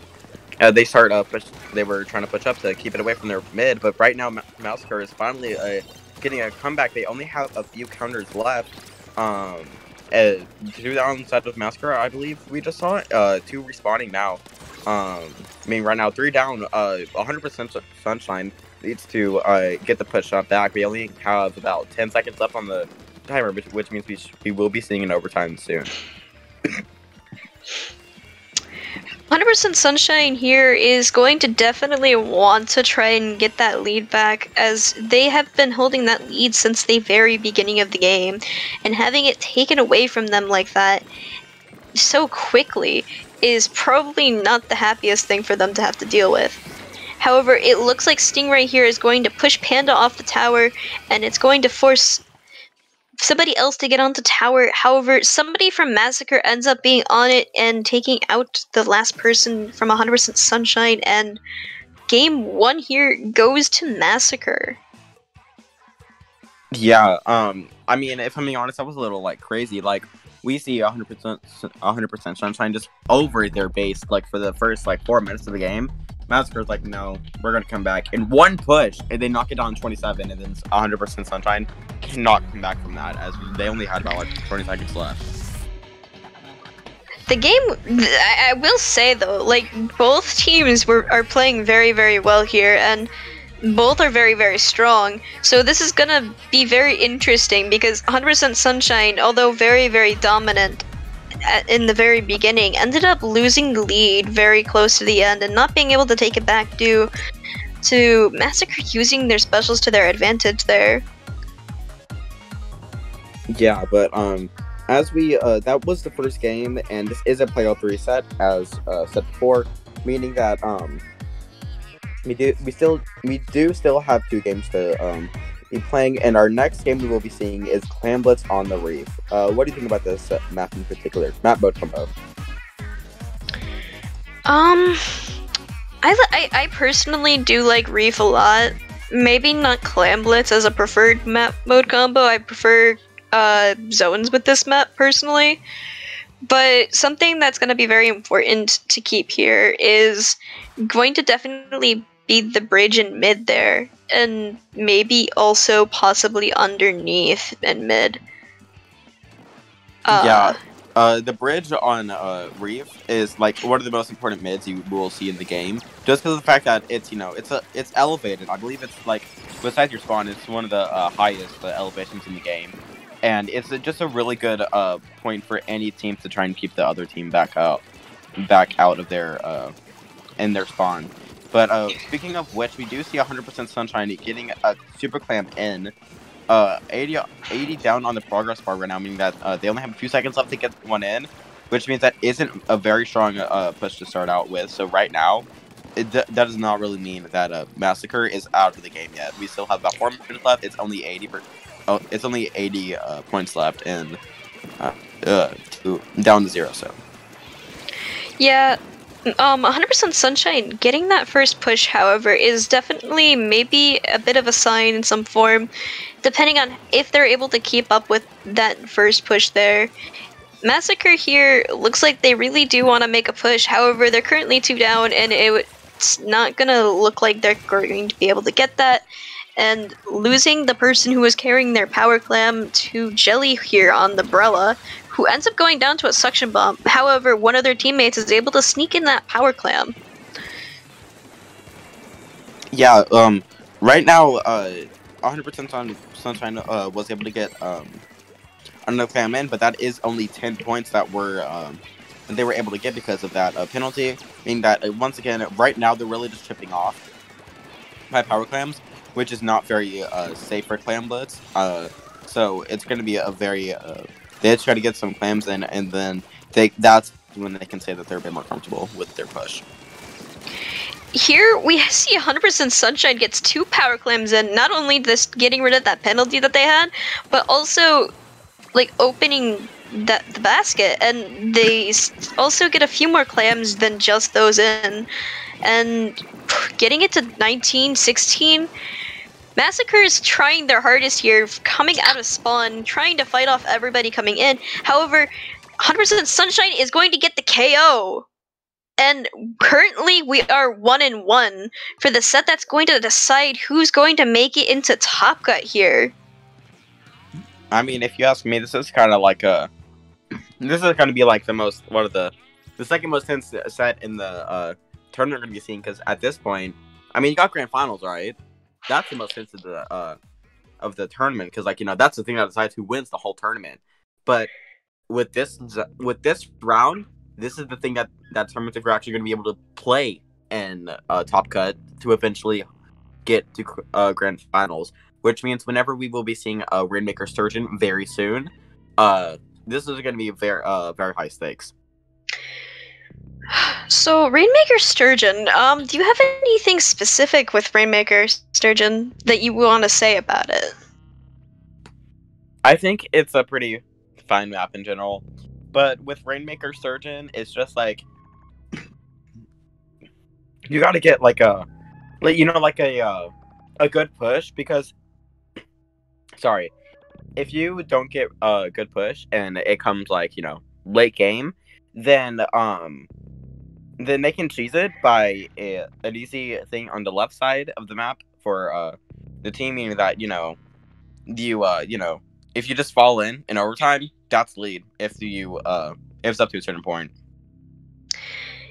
Yeah, something that there's about 2 different ways that I can think of that you can make a push here with Rainmaker Sturgeon. There is going on the far right side, going up that wall and pushing up through their base, or you can go on the left side and trying to push up through top left.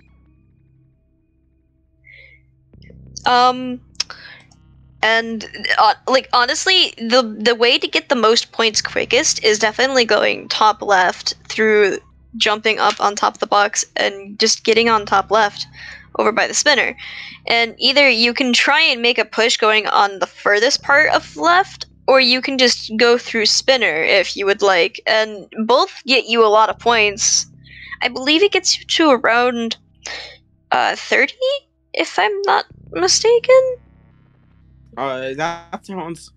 I mean, you may be a little overshooting it there. It may be Perhaps. like around 40s, 50, but yeah, it does not mean that is a bad progress at all. I mean, given with Rainmaker, you can never say, okay, that's a safe lead, we're fine. Yeah, with Rainmaker, I mean, you can't have any ties. However, something to always just keep in mind and have in the back of your mind when playing is you can't really be completely satisfied with being submissive, especially, like, even if you have the lead, anything can happen in this mode, and that can change very, very quickly. Yes, that can for sure change anything. I mean, Rainmaker, it's like the one mode where like it's basically done by the player, right? You're the one that's like, you know, the one that's like carrying it everywhere to get the lead. So it's all done by you, which means that, you know, you're like, okay, that's a pretty good early lead. But then the team comes like, no. They get a counter pick, they get a counter lead, and all of a sudden you're at like 40. Something else with Rainmaker is it's gotta be one of the fastest modes in the game. Like, you can easily just KO, like, if you get about I don't want to like think about how many like wipes you need to do to the opposing team, but just if you're able to wipe the team enough on the opposing side, then you're pretty much set, and you can KO that Rainmaker quite easily.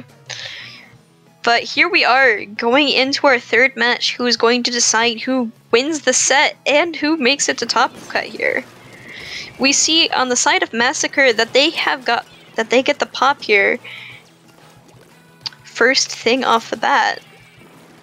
Yeah, I mean, pop. That's really important, but pop does not decide who will get a good early lead. As we're seeing right now, 100% Sunshine gets down to about 60. I believe they're going the right way. There's only about down to 39. Two downside of 100% Sunshine. That's they're down. That's going to be the end of the push, most likely. I mean, it's pretty interesting to see if Cat here can definitely hold them off until the Rainmaker can reset. However, somebody sneaks in there and pushes it by another 8 points, getting it from 39 to 31. Massacre is not doing too hot because they're having a hard time trying to keep them out of their base because they're all just coming up into their top left there. However, we see that one person from 100% Sunshine's gonna jump out, and the Rainmaker is gonna reset. Yeah, I mean, they were just piling up into the top left. Like, they were like, okay, no, we're gonna take Rainmaker, or not. Maybe, no, maybe not. Or they were just all coming in there whenever they could. Which, I mean, you could say it's feeding me, like, at the same time, that's dedication. Like, they were all piling in there. Finally, they decided to back up, and Rainmaker's now reset. They do take back the Rainmaker two down on the side of a Massacre. Here we just Jelly, and right now the Rainmaker from 100% Sunshine really right now is just really just going all over the place. 100% Sunshine is definitely using a lot of their specials to their advantage, missiling in their court, and it looks like they're going to go through top left again, possibly pushing through that spinner like I mentioned earlier. However, it looks like they end up losing the Rainmaker there, and Massacre has their key machine here to pop that, and it looks like they're going to probably try and make that reset. Yeah, I mean, right now, it doesn't seem like people are pulling it back in how they were a few minutes ago. So, it's possible, that it will reset, and it is resetting. We see 57 right now with the Bamboo backing up a little bit. Massacre right now is doing what they can to try and get in the push. They're about at 55 or so right now. They're about to get down into the 40s. They are in the 40s. So they are close to 31. They are 35. Ooh. And 100% Sunshine just about cancels them out. Massacre trying to pull the same trick that 100% Sunshine pulled on them. It's just trying their hardest there to try and push through the top left. However, instantly they get shut down with 4 points away from getting the lead there, and instantly 100% Sunshine reset that Rainmaker like as soon as they possibly could. I mean, if I'm being honest, that's really what you need. I mean, that was a quick push, and I mean, it almost got them down to lead, and it looks like they will be attempting that right now. But there's so much pressure on Rainmaker right now. Who knows if they'll be able to even get up on top left, which they will be able to, but the try or Sofu takes out is Cat here, and they're going through the sponge, but will not be able to survive.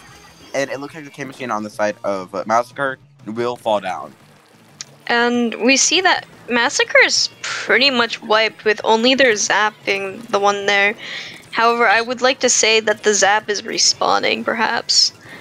It's gonna take... It also looks like that 100% Sunshine is preferably most likely not going to make that Rainmaker reset for a while. They're going to try and delay it at the very least. And with such, finally the Rainmaker does reset. However, Massacre has 30 seconds left on the clock to not only make a push that's going to get them the lead here, but also just to paint up a lot so that they can possibly push in.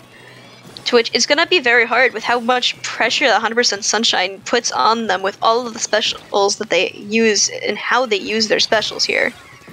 Yeah, Here we see that the Try is putting pressure on the Rainmaker and takes 2 people down over by the Rainmaker. Massacre is 3 down, and that is a wipe on Massacre in the final 2 seconds of the game, and the game is gonna go to 100% Sunshine, giving them the set and giving them entry into Top Cut. That game 3 was very tenseful. I mean, we saw Massacre be like, oh, there was an opening. Like I believe there was 3 down inside of 100% Sunshine, 100% Sunshine. But thankfully, they were able to be like, no, we're gonna stop you right there. They wipe Massacre, meaning that they will take this at 2-1 in a pretty tenseful game 3. Both these teams played very, very, very well, and they both could definitely take sets off of one another. However, it just ended up being really unfortunate for Massacre here in the end, where they just couldn't make that final push to get them the lead. And the lead was so close and within their reach, too. Yes, but Sky, you want to know where else you could find this kind of gameplay? Where else can you find this kind of gameplay? You can find this gameplay at let me rephrase that. You can find this type of gameplay over at Step Up Europe or Sue tomorrow. Step Up Europe will be happening tomorrow at 1 p.m. UTC. Signups will close at noon UTC, so an hour before the event starts. If you are not European, make sure to come by the stream because we will be announcing a new IPL related announcement over on Step Up Europe. And with that said, that is the final match for Swiss. And that ends our time here for Swiss round 5. Top Cut will be beginning soon, and after we see all the match results here, it'll be definitely interesting to see who is going to move into Top Cut. So Yes. We'll see you in Top Cut. We'll see you soon.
All right, welcome back everyone to Testing Grounds 11. We are now going to be moving on into the first round of Top Cut.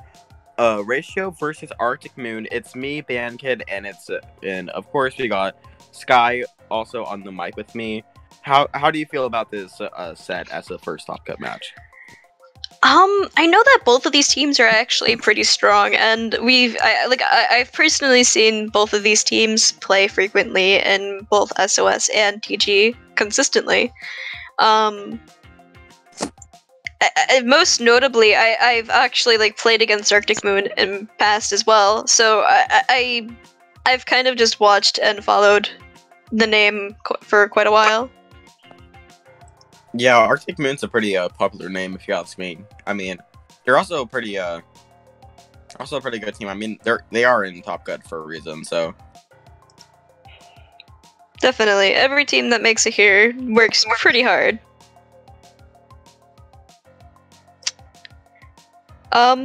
Something to quickly note is now that we're out of Swiss, it is no longer play all three, but we are now in a best of 5. And for our first match here, we have Zone's Piranha Pit. yes, a very interesting map mode that we will be seeing. We see a bamboo being put up by Dark over here. They are right now on mid trying to pressure out the try on the ratio. They are gonna have to try and take back the zone right now, or the ratio's zone, because right now what is it? Their zone's pretty well done. They do take the zone. 2 down on the side of Arctic Moon, though. Who knows if they'll be able to get much more of a progress. We see that Dark here goes down to the Nautilus, and the Naut's gonna try and push up on the right side here, on the side of Ratio. They have also capped the zone here, so this will be nice for them as they also have gotten the lead, which, to be fair, Arctic Moon's lead wasn't really that big enough for it to be worrisome, as they only pushed it to 91. Yeah, right now we will be seeing the Naut from the side of Ratio take out Twig. We see taking out Cool Dude, but then Shockwave avenging their teammate and taking out the Naut from the side of Ratio. Something that happened really, really quickly there as well was right before Ratio was able to recap the zone, as it was in neutral, Arctic Moon was able to quickly cap that and get rid of a little bit of their penalty in the process. As we watch Shockwave here is going to jump back to try and save their armor, as they're going to booyah the zone and try and recap that. Yes, I mean, right now we are getting towards the middle of the match here. There is 3 down on the side of Arctic Moon, but like the middle of the match, you know, like you can take what you need, you know, be a little adventurous, but like, you know, you got to start getting ready to finally just like, you know, wake up, be like, okay, we're getting into about a minute left on the clock, which it isn't right now, but once you get around there, you gotta, like, you know, start really, okay, we got some being serious here. But yeah, we do see 1 responding, 2 down on the side of Ratio though, meaning that Arctic Moon will be getting some more progress here. They do shred through their penalty though, meaning that they will be getting progress right now. Arctic Moon has been struggling a little bit with dealing with Ratio as a whole. Just continuously, as Ratio has just been able to continuously hold that zone on them. And as I say that, Arctic Moon actually takes the lead here. And they have a lot of map control here, which is going to be extremely vital to them winning this match. I mean, especially because it's zones. Like, zones is literally... The objective is to paint a whole, like, area, and then that's how you win the game, basically. Like, it's map control is just needed on zones more than really anything. I think map control. I mean, yeah. I think map control is just generally a very important concept as a whole. It's something that you're gonna want to learn extremely early on, especially when playing competitive. but with zones is like the ranked / competitive equivalent of turf war, and the more interesting out of the two, in my honest opinion. Yes, I mean, zones is definitely, you know, I mean, for any mode, like you were saying, it is really important to have map control. But for zones, that's literally the objective: is to paint a certain zone in mid where you, you know, where that's how you start getting the objective. But so it's just really more important there. But then again, it is also important for everything else. But yeah, right now we will be seeing one down on the side of Arctic Moon. Arctic Moon still does have the lead. Two down on the side of Ratio. One responding from the side of Arctic Moon, one down. Right now it's kind of crazy. We're But gonna it see looks like 3 down on Arctic over on Moon's Ratio. side, with Twig going down to Acid on the try. And looks like we're gonna have Acid here painting up, and also Ratio getting that armor and pushing Shockwave back into a corner. Ratio does not have the lead here, so it's gonna look like this is gonna turn into an overtime push unless Arctic Moon is able to push out of their base. With Acid going down, it looks like they're going to start making a push here, because without that extremely aggressive tri-slosher to deal with, then they have a little bit more of a leeway, and they hold neutral long enough just to barely get game 1. Yeah, by only about 11 counters. Like that was a pretty tense game up until the end. I mean, overtime just overall is really tense. So you know, you just gotta be on your toes. I mean, like I was saying, you know, like in the middle of the match, you know, you can be a little more like, you know, calm, be like comfortable and stuff, but then like come about like a minute and a half left, that's when you gotta start getting your stuff together and finally, like, you know, start focusing in. Because you only got about like 90 seconds left. Yeah, something that's also like really nice about zones as a whole is you really need to hold the zone, and like especially if you have the lead, all you have to worry about is just holding neutral in the end there. Yeah, I mean, if you have the lead, and if, in my honest opinion, sometimes you just don't even need to push it. Like, you got about like 30 seconds left. You just gotta, like, you know, defend. And if you defend, then they're not gonna do anything. Especially on Rainmaker, which will be the next map. Next mode we will be seeing. We will be seeing it on Monta Maria. So, what would you like to be seeing being pulled out today, or what do you think? What do you think of Monta Maria in general? So, Manta Maria is a very interesting map, especially with it, you know, essentially being based on a boat. Something that is usually very important is bunker, from my experience. Both the enemy's side and your side. It's very nice spot for backliners and splatlings and chargers alike. And with Rainmaker specifically, there are 2 ways that I can think of maybe being pushed, which is the far right, which I see it most often used, being the far right. Then there's also pushing up through street and just having to go that very long, awkward path and hoping that you don't have somebody drop on top of you. Yeah, but right now we will be loading into our game. On Monta Maria, Rainmaker, we do see a Soda, a Junior, not being, and T-Tech being pulled out by Ratio, and then we see a Sploosh, a Ballpoint Naboo, Nod, and a K-Gal being pulled out by Arctic Moon. First thing off the bat here, we see Arctic Moon is gonna pick up that Rainmaker and push it to 86. That's not a very big lead by any means. Not really much to worry about for Ratio, but in itself, it is definitely something. Maybe not the biggest lead, but it's the first push of the entire game. I don't think it's gonna decide who's gonna win this entire game here, but Yeah, I mean, you know, it's important to like see and take notice of that. And also, as I say that, Shockwave here picks up that Rainmaker and cheeses it, going in, passing by somebody and getting it to 29. Now that is something to definitely worry more about. However, there is, of course, about 3 minutes on the clock anyway, and it's still about the beginning of the match, so. Yeah, I mean, for sure. I mean, whenever you were saying like, oh yeah, I mean, definitely for sure, like 80, I believe it's like 87 or something.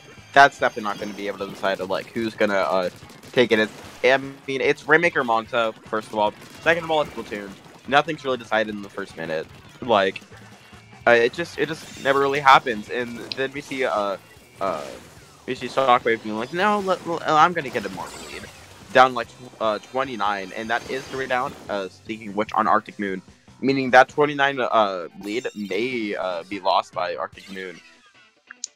However, it looks like Arctic Moon is able to completely, at least for the time being, shut down Ratio's push here. But it looks like we're gonna have one of their players jumping into the street, and they're gonna have 2 people pressuring, possibly 3 in a second, that Rainmaker to try and get that pop and also push it farther than what the current lead of 29 from Arctic Moon is. We see Ghost here popping an Inkjet, not hitting any shots on anybody in specific, but definitely painting up a bit and getting that Rainmaker to 31.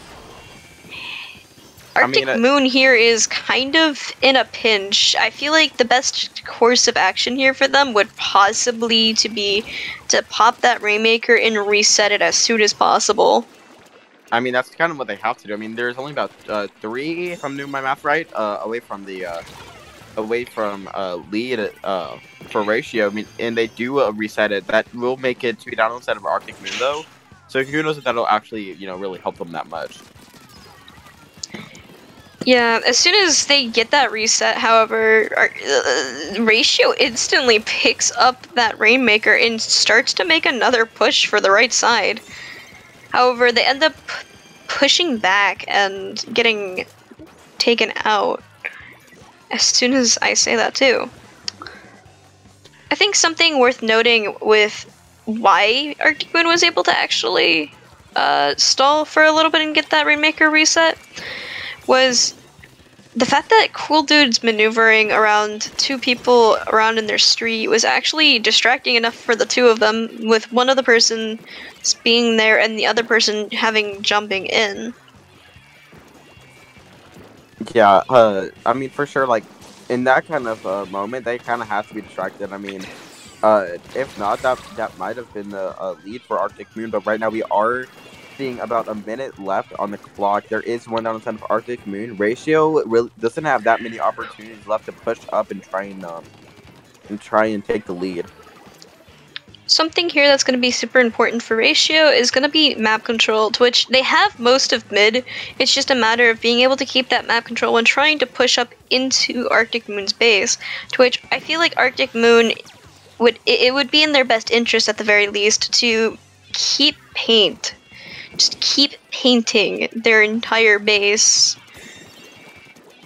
and watching every side. And here we see Twig actually taking out the T-Tech and going straight for that Rainmaker on the left side, and is going to take out the Rainmaker and go down to the Nautilus, who is instantly taken out.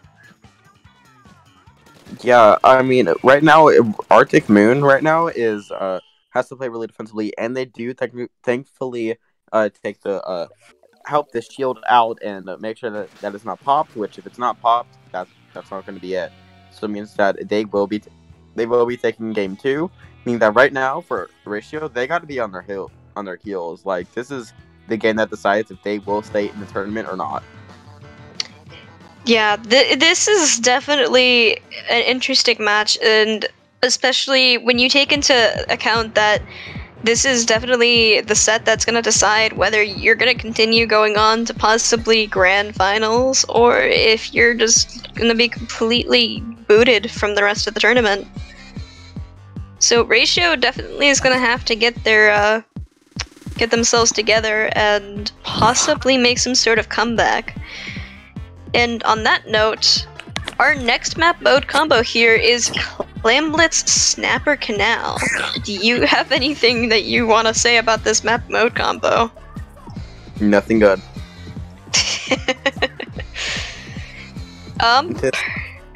Personally, I don't like it, but I also don't hate it.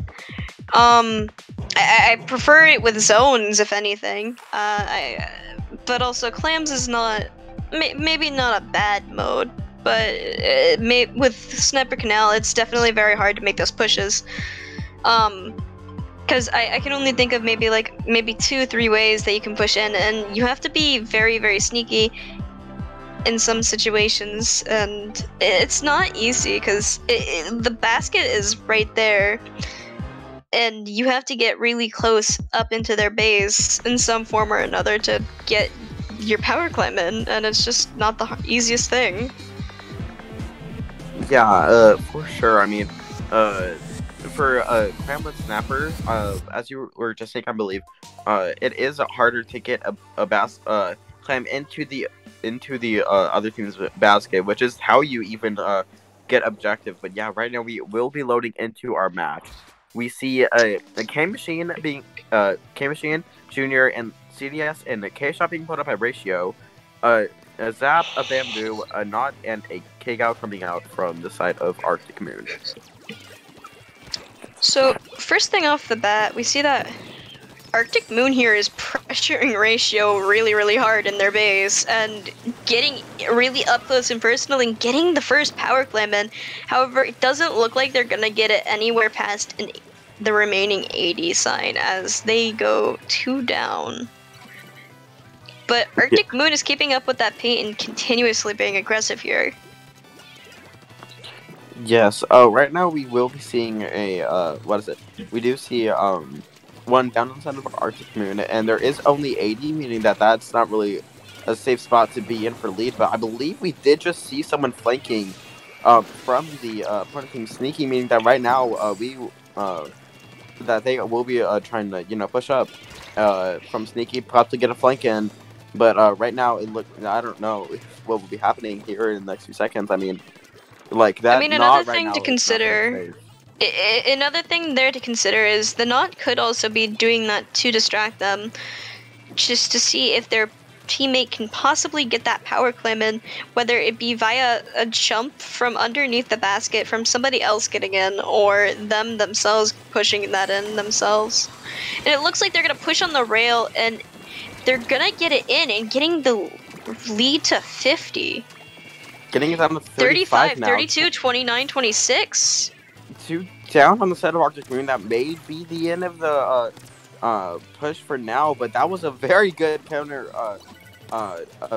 returning push from Arctic Moon. I mean, they went from 80 to like 30 in like 2 seconds. Like, that was crazy. Ratio is gonna probably be a bit pressured here to possibly try and make some sort of comeback, because they haven't actually made much of a push here or tried to be any sort of aggressive towards Arctic Moon. And it looks like Arctic Moon's just kind of eating it up, taking all of that paint that they can get. And we're going to see Dark here on Bamboo, who is going to try and get that power climb in. However, it looks like they're going to back off for the fact of trying to keep themselves alive. However, if they die here, and Dark throws the power climb because they know if they die there that the power climb's going to jump off the edge. Yeah, that was a very smart play. Like, if I'm being honest, I did not expect to see that. Like, they gave up their own life for the power climb, which is a really good a tactic to do. I mean, even though you're gonna die, you still keep a power clam, just because of the fact that, like, if they want to get another push in, they still have an opportunity to. As long as your teammates are able to successfully grab the power climb in time, definitely. And as I say that, Arctic Moon is able to push the clam in and getting rid of a little bit of their rid of a little bit of those extra penalty points there. However, it's gonna go up to a +20. Even if they got it down by a little bit, they didn't get it down by very much. Yeah, I mean, at the same time, you know, like you can do what you need to, you know, like do what you can if you can. But yeah, right now we will be seeing a ratio. They still are sitting at 100, but it's clam blitz. If they get enough clams, that's definitely significantly not far from over yet. I mean, we are approaching 1 minute left, so ratio has to wake up. This is our last chance for us to push up potentially. We have about 50 seconds left on the clock, and Arctic Moon being persistent as ever and being very, very aggressive to the opposing team here. We have Twig here coming into their spawn, taking out Lucas, and jumping in with 2 power clams and KOing the entire match, taking the set for Arctic Moon. That was kind of unexpected. I'm not gonna lie. Like, I was sitting here, I was like, okay, and then it's just random. All of a sudden, they get 2 power clams in, 1 clam in. Okay, they knock it out. I personally wouldn't have expected a KO, but based on how that entire game was panning out in general as a whole, it didn't quite surprise me with how everything was going there, as Ratio just couldn't make any pushes there, and Arctic Moon being super aggressive towards them made it extremely hard. I mean, that was the thing that was kind of like, okay, I mean, if we get into this, we automatically get into the semifinals, like, okay, let's just go ahead and get into semifinals, get it over with. But yeah, if I'm being honest, Ratio did held up. I mean, especially because, okay, they get 80 on the clock, that's fine, we can work around this. Oh, okay, they knock it down to 20, and then they eventually knock it out whenever they start chipping down at their penalty. But yeah.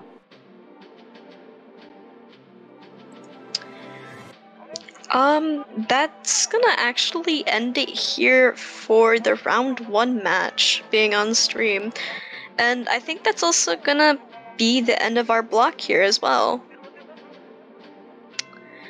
Is there anything you'd like to say, Bandkid? Like, anywhere that the viewers can find where you are? Everyone can find me over at double underscore, just 12 underscore Bandkid. Yeah, that's really it. And if you're interested in any of the stuff that I possibly do, you can find me over at Sky the Demon. In some places also just Sky. And that's it from me and Bandkid, and we'll be passing the mics on to the next commentators. Good night, everyone.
Good evening, gamers. We are back here for Testing Grounds 11. We're going to be getting into the top 3 here.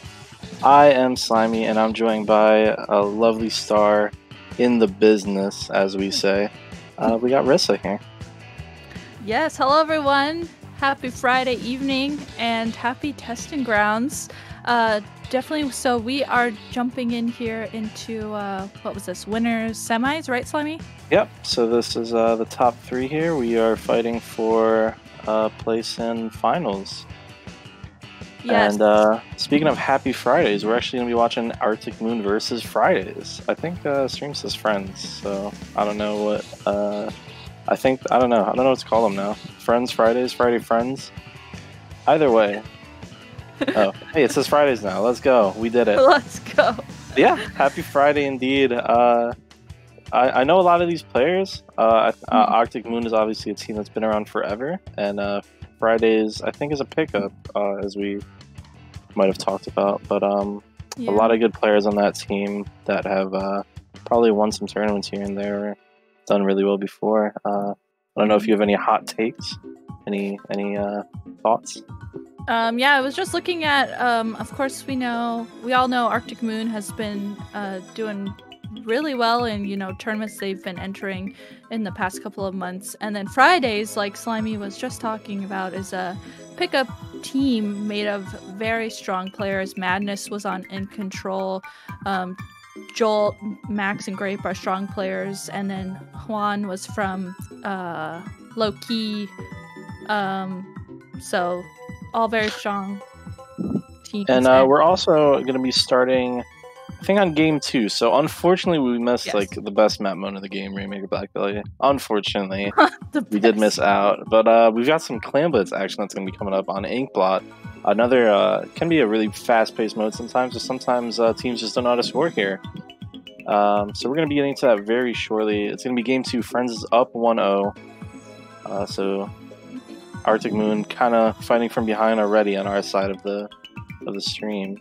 Yeah, and just a really quick note too for anyone who might not know, Whole Lotta Pounds and Pattaya were supposed to be on the stream, but Whole Lotta Pounds looks like they're gonna have to back out of the tournament, so that's why we had to swap over to this Fridays versus Arctic Moon, and we're already on game 2. So as we go into it, we are going into game 2 here, which is Clan Blitz on Inkblot. This will be a very interesting map and mode here, and as we're seeing both teams come out, both teams do not have a backline, I'm seeing right off the bat, but both teams do have a Nautilus, so that's going to be some action that we're going to get to see. Yeah, Nautilus is definitely a weapon that's grown in popularity over maybe the past year or so. And already 3 quick kills coming on the side of Friends here, and they're looking for the 4th. They're putting on so much pressure right away and have so much map control to start off this game. Max, you're going to see build up his missiles to just keep them back even more while the rest of his teammates grab some clams there, although the NZF does go down on his side, but he's taking a very aggressive push on this Nautilus and doesn't pay for it yet. Yeah, you could see Max there was trying to push up through those missiles and hopefully have that armor behind them. But meanwhile, Arctic Moon over here just sneaking in. They ignored that they were the other team was in their spawn. They pushed up here, got a power climb in, and also got a few other clams in with that. Though they don't have anything else to follow up that with. We see Shockwave there on the left side of the map, gonna get called out. Twig is over there on the left side of the map. Twig, though, doing a good job at keeping aggression here on this right side of the map. And really good of their teammates to follow up behind them.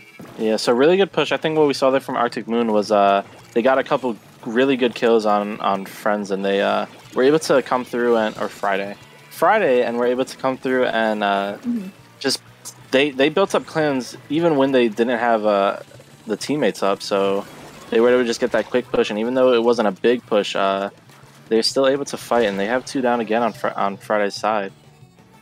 Yeah, Friday does have 3 down now. It looks like Friday's doing, trying to regroup here in their spawn, which is really good for them. This is one of those moments where they see that they don't have the map control. They need to regroup, get some specials ready to try and get some type of coordinated push in. And doing that was great for them because now there's 2 down on the side of Arctic Moon here. As Dark here, as we're seeing, trying to hold on to this power clam. Trying to keep it safe as now Fridays is pushing up and has the mid control that they need finally.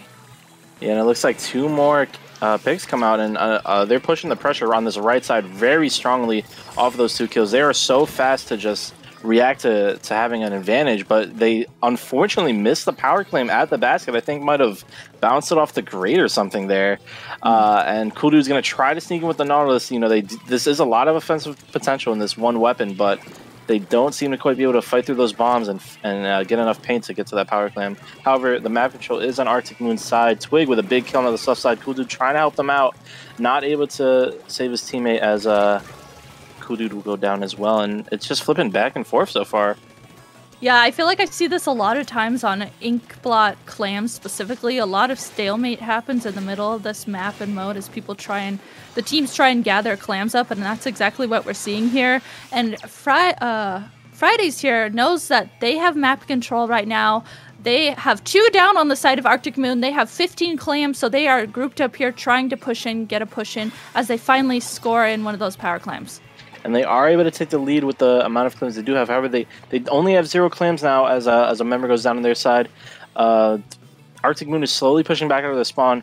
The thing that really is prominent here is that neither team has pushed with a lot of clams so far. They are seemingly like kind of rushing the pushes, and maybe that's because neither team has been able to break through so much. But neither team has pushed with more than 10, 15 clams in their possession. And that means that the lead is still just not going to be safe this entire game as Arctic move again with another quick push. But they have a second power claim, and that's huge if they can get that in. The member goes down there. There's 2 on that right side. A big inkjet kill. And Twig is just trying to fight through, but takes the lead with a normal clam. Wow. I mean, you were saying the lead can just juggle back and forth, and that's exactly what we saw happen there as Arctic Moon was able to sneak in and get that Twig, I think that got that other clam in. But guess what? Fridays is here to score another power clam in, and Jolt, they're able to get a few more clams behind that. I mean, this lead is so close, but it just keeps going back and forth. So right now, both teams have 3 up on both sides, essentially. And that's a complete wipe. Oh my gosh, on Arctic jumping in, and they're going to be able to start another push here. Once that basket drops, at least. Yeah, both teams are just playing so fast-paced as 2 more power clams go in, and that's the big push that they really needed to kind of make this game a bit more safer for them. As they still have 10 clams at the ready, they're still getting kills in the spawn right here. Dark trying to fend them off, and Arctic Moon is able to get 3 kills there. But 14 points is a very large goal to get to when you're about to be in overtime. So Arctic Moon has to really be on point here. However, the basket is not even able to drop. Actually, you see that Friday's member was able to throw a clam in right there. We saw that off the side of the screen. That was really sneaky because that really just solidified that there was no more push for Arctic Moon. So yeah. Fridays definitely right at the end there really clutched it and got that very strong push in. And Madness with 21 kills, double-digit kills from 3 members of Fridays. A very offensive game, and while it took a while for those big pushes to start, it really turned fast-paced in that second half of the game. I think the players, I guess, kind of got into a groove there. Especially with the specials, we saw a lot of inkjet kills happening, just a lot of coordinated pushes, and it was Fridays who was able to finally take advantage. Because when you play those fast-paced games that flip so much, it really sometimes just ends up to who can finally get that wipe that lets you take so much control, and that's what they did. Yeah, getting that moment that we saw there, when there's a complete wipe, it can be really hard to come back from that and get your specials, not feed, try and stay safe and get clams too. I mean, Fridays was getting all the clams on the map, so that made it that much harder. And that was really good of them to take advantage of that specific scenario that was going on. Yeah, and then just sneaking into the base with the overtime approaching. If you're not familiar with, if any viewers are not familiar with Clams Blitz overtime rules, I believe if the enemy team scores during overtime at all, it just ends the game. I think that's a rule. So a really smart play to just be able to. They probably went up maybe that left block and was just able to sneak by without getting noticed in all the madness. Yeah, as obviously, Arctic Moon had to push up really fast to have a chance there. That was really smart, because then that means, guess what? There's no more chance. That's it. That's the game. And speaking of that's the game, we're going to be going into game 3 here, which is going to be tower control on the reef. And if Fridays wins this, that means they will be moving on to grand finals. So Arctic Moon here is really knowing that they need to start amping it up here, trying to take this game so that way they'll have a chance into grand finals. Yeah, and I think, maybe what I would like to see there, tower control is another one of those modes where you really have to get a big push to feel comfortable in this mode. You can't just try to go back and forth like in Clan Blitz this last game and feel like you can't really feel comfortable here unless you get a really big push. So I would like to maybe see Arctic Moon not try to rush their pushes as much, take it a bit slower at moments where they're not completely wiping off all their pushes. Because obviously with the checkpoint system in Splatoon 2, you have to really bunker down. What's the phrase? Is that a phrase? Am I making things up? Hunker down. I think it's hunker down.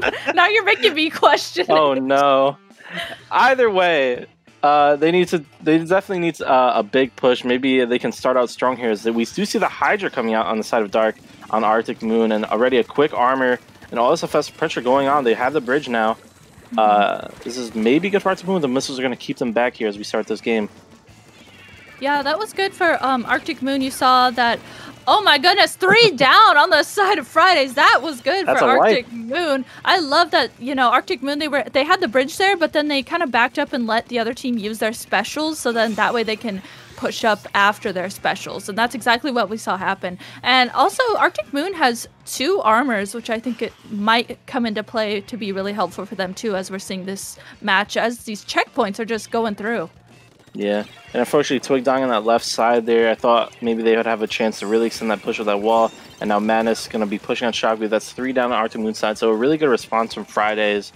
Obviously Arctic Moon special is going out a bit early there, but they were able to get past that first checkpoint, and that's a huge deal, especially so early in the game. That means the next push can potentially be even quicker.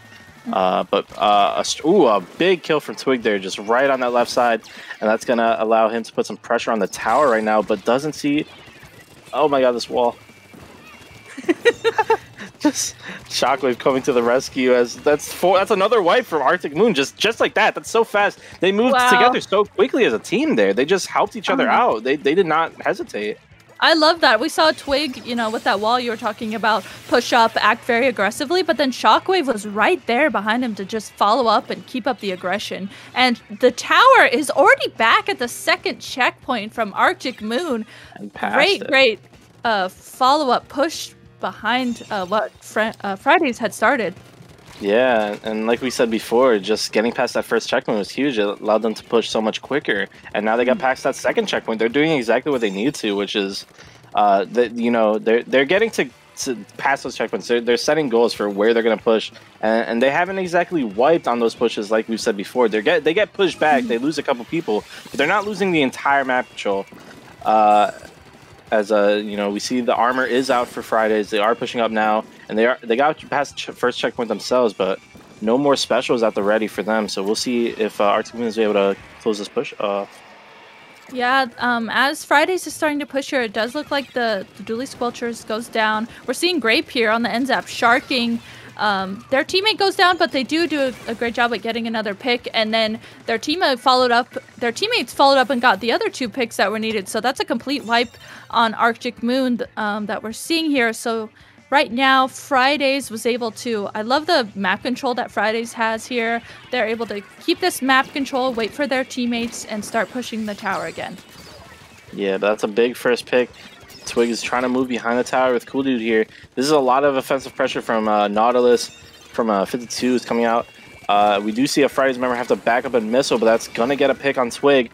Actually, 2 picks coming out there as just really good awareness to wait for that opening push. They back off, use missiles, put pressure on Arctic Moon. It's going to be a 3-3 situation, though, or 3 down situation on each side, as that's going to let the tower revert back to mid, it looks like. And we saw over there on the right side, from Twig's point of view, the members of Fridays were jumping into that right street area. And you could see there, they know that in that moment, they had a lot of map control. But right now, Arctic Moon is taking back map control. Members of Fridays are trying to jump in, but Arctic Moon is doing a great job at getting this map control back and calling out exactly where they're seeing everyone, as we're watching from Twig's point of view, as Twig's just running to get those kills on those members. Yeah, Twig doing a really good job, and also not overcommitting, as you saw there, backing up when they took a little bit of damage and the teammate finished the job. Now the Inkjet coming out on this left side, they're trying to extend their lead here with less than a minute to play. Arctic Moon has to be in a really good spot here as they're at the 3rd checkpoint. All this map control with the time winding down. They might even be able to knock it out to solidify this maybe beginning of a comeback here.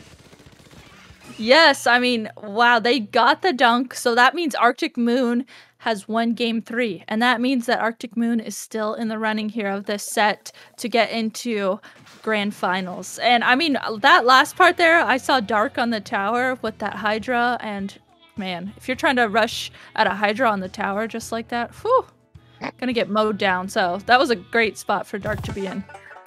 Yeah, and that Hydra was a big difference maker. I mean, I think that was, what, 6 armors, 16 kills or something like that, maybe 5 armors. Somewhere, just high numbers on both, obviously playing a big part in that win there. And I just really love the teamwork of Arctic Moon there. They always seem to know where their buddies were and was always able to help them anytime a teammate got in trouble. They shot at the... Whoever was shooting their teammate, you know, they made sure they weren't in a fight alone. It was never a 1v1. It was a 2v1 or a 2v2. And it helped them come out on top of a lot of firefights there. Yeah, it seemed like the main aggressors would start picking a fight, but then their teammates, their supportive teammates, would do a great job at following up to help finish the fights. And that would catch the other team off guard. So I think that Arctic Moon played that really well. They did a really good job too at even though Fridays did a great job at getting map control, Arctic Moon did a great job at pushing up very fast and getting that map control back. Yeah, I think that was a big difference. There were definitely times where Fridays looked like maybe they would be able to extend their push, but the times that they had to back up, Arctic Moon recognized those situations and you know, put on so much pressure where sometimes Friday's push would end even when they were still using specials or still trying to ride that tower. And now we're going to a big game 4 here. This could make or break the tournament for Arctic Moon again. They're still in a win or go home situation, and it's Splatoon's Mako, a very fast-paced map here with honestly one of the most iconic maps I think in Splatoon 2. I don't know how about you feel, but yeah, definitely. I have seen so many crazy games on this map and mode together. So right away here, we're seeing Arctic Moon get first control of the zone, and each team has 3 members up. So Shockwave doing a great job at this wing to have their teammate help them out with that firefight. Does get called out though by the rain from Max here. And now there's 3 down on the side of Arctic Moon. Dark there tried to jump out. They knew they were the last ones up, but was called out there by Madness. So now the zone is in Friday's control as they're starting to push up. Yeah, but a big pick by Twig to get right back into this action as now it's a 4v3 situation for Arctic Moon. They're going to stall out that zone soon, and that Booyah Bomb is probably going to help them secure it. But the armor from Fridays is still actually letting them put up a big fight as they get 2 picks of their own here. Twig looking to be in the middle of so much just a bomb rush.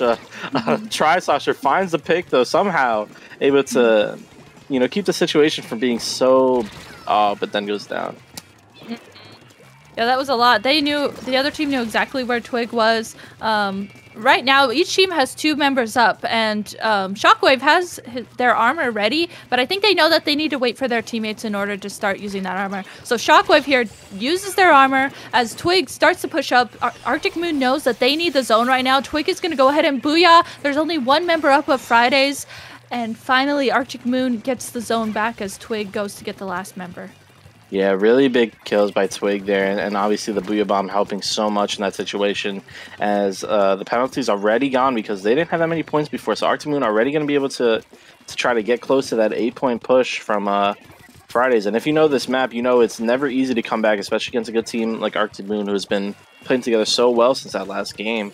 Already we're down to 49-48 with a Booyah Bomb at the ready. Not a lot of specials from Friday's side to even contest this right now. So much control. Yeah, we're seeing Max here using their rain to start trying to push into the zone. Looks like there's just so much juggling here in the zone as the zone is kind of both colors right now. Max trying to push up, trying to find somewhere to get a pick. The zone gets put back into Arctic Moon's color here. I mean, this is just a bloodbath. The members are going down left and right. Ooh, but in that bloodbath, there was 1 member left in the zone, and that happened to be Grape coming out for their team, able to finally stopped that big push from Arctic Moon, and there's still 2 minutes left in this game, which is crazy considering both teams are just have been so close to knocking out already. But now the armor coming out from Fridays, both members trying to push up with an armor from Arctic Moon as well. Grape looks like they're in a bit of a sticky situation here. Somehow stays alive and now is waiting behind them. Arctic Moon opting to focus on the zone, but you have to wonder how long they're going to be able to keep this push when they have Friday's member right behind them. That was a very interesting play from both situations there.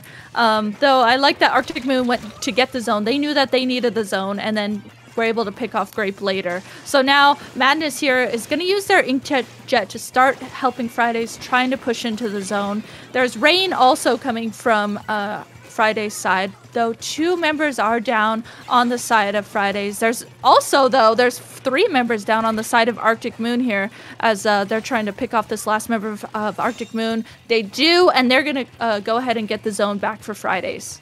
Yeah, Arctic Moon just not able to hold on there. But the Hydra's still getting picks as we're approaching a minute left in this game. Friday's not has not been able to build on their lead so far, as Arctic Moon keeps finding ways to keep that penalty up. But it looks like Arctic Moon is just struggling to get a good hold on the zone, as just Fridays, every time Arctic Moon seems to get close, they just respond with some specials. We saw some big picks from the Inkjet there. It was the Rain before, and I don't know what Arctic Moon can do in these last 45 seconds. It'll be very tough here. Yeah, they're going to have to play this so carefully, though. Unfortunately, Dark goes down as well as they're starting to try and get ready to push back in. They have 2 specials right now. I'm guessing they might try and wait for one of those armors to come online here. Though Jolt has a bomb rush ready. A bomb rush like this to defend the zone can be so crucial, as that does a great job at holding off Arctic Moon for a while. Though Arctic Moon is able to finally push up and get the zone.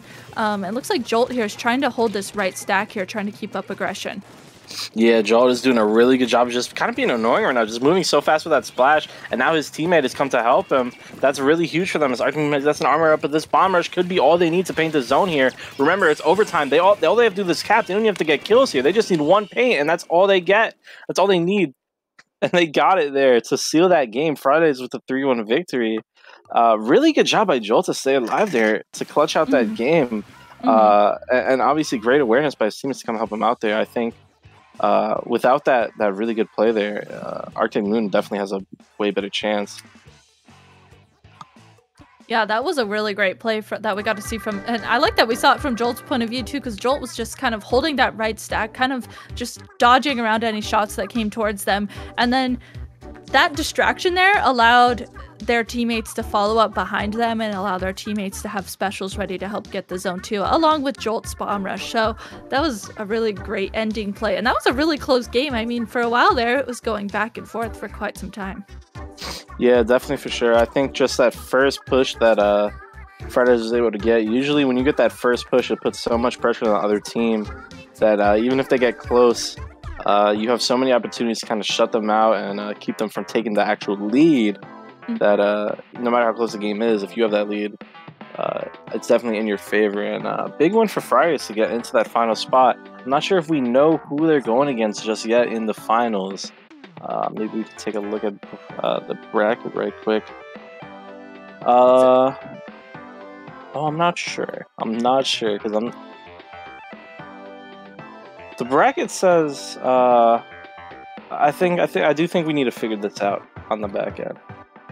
Oh, I think we have word that it is a whole lot of pounds, Rissa.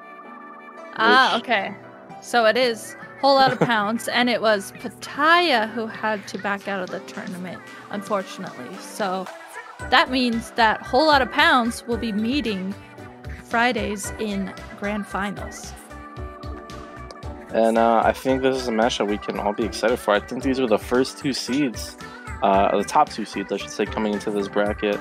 And they both have players that obviously, I mean, we just saw how well Fridays played, going 3-1 to take that semifinal set of Arctic Moon. And a whole lot of pounds coming in as a second seed. Just has a lot of players that I think a lot of should be very familiar with in the competitive scene. Gator, Stalk, Domo, Nylon, is that? Yeah. As these are players who have been around for as long as I can remember and have always seemed to just be around the top, always trying to get tournaments like this and doing very well for themselves. Very mechanically skilled players, and if I'm not mistaken, this Whole Lot of Pounds is actually Whole Lot of Rage, right? A newly formed team. You know what? I don't know. Personally, I don't know too much about them, but if they say so, then I believe you. I'm pretty sure I've definitely seen some hype around them on Twitter. A Whole Lot of Rage. I'm pretty sure this is that roster. As I know they had some very good results recently, so I know that they are skilled players, and this should be a very good finals here on Testing Grounds. I know. When I think of when you think of pickups that you want to see play against each other, both of the players on both of these teams are very good and strong players. So like you were saying, they're always seen at the top of events, and I think this is going to be a really good match to see in grand finals. Yeah, and I'm pretty sure both of these teams are also very aggressive as well. So we're probably going to see another set like that one, very fast paced, maybe a lot of objective flipping back and forth. As we can look at these maps here that we've got coming up. We're starting off with Clan Blitz on a New Albacore Hotel, and when I think New Albacore Hotel Clan Blitz, I don't really think about that fast-paced kind of style. Yeah. At least personally, I think this is a map that can slow a lot of teams down if they're not very coordinated. So I'm interested to see what the strategy is going to be going into that map for both these teams. Yeah, when I think of, fast-paced games, maps, and modes together, agreed, that Clan Blitz New Albacore Hotel is not one that I think of to be fast-paced. I mean, there's so many different routes to get to the basket, and it can be really hectic too, finding clams in mid when both of the teams just meet directly in mid, and it just can get really chaotic. So I think it'll be fun too to see what I haven't personally seen what Whole Lot of Pounds, what weapons they're running yet, so it'll be fun to see what weapons they end up bringing out for this.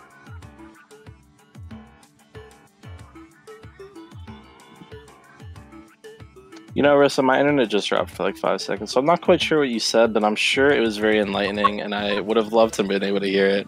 As we are going to be getting into Game 1 of Finals for Testing Grounds 11, as we see a Whole Lot of Pounds versus Fridays, and again, like we kind of mentioned, kind of pretty aggressive comps for both teams, but the ballpoint coming out might be a really big difference maker as the longest range weapon on either team here, as well as even a Grim Blaster. So a very interesting comp for a whole lot of pounds on it, and I want to see how it pays off.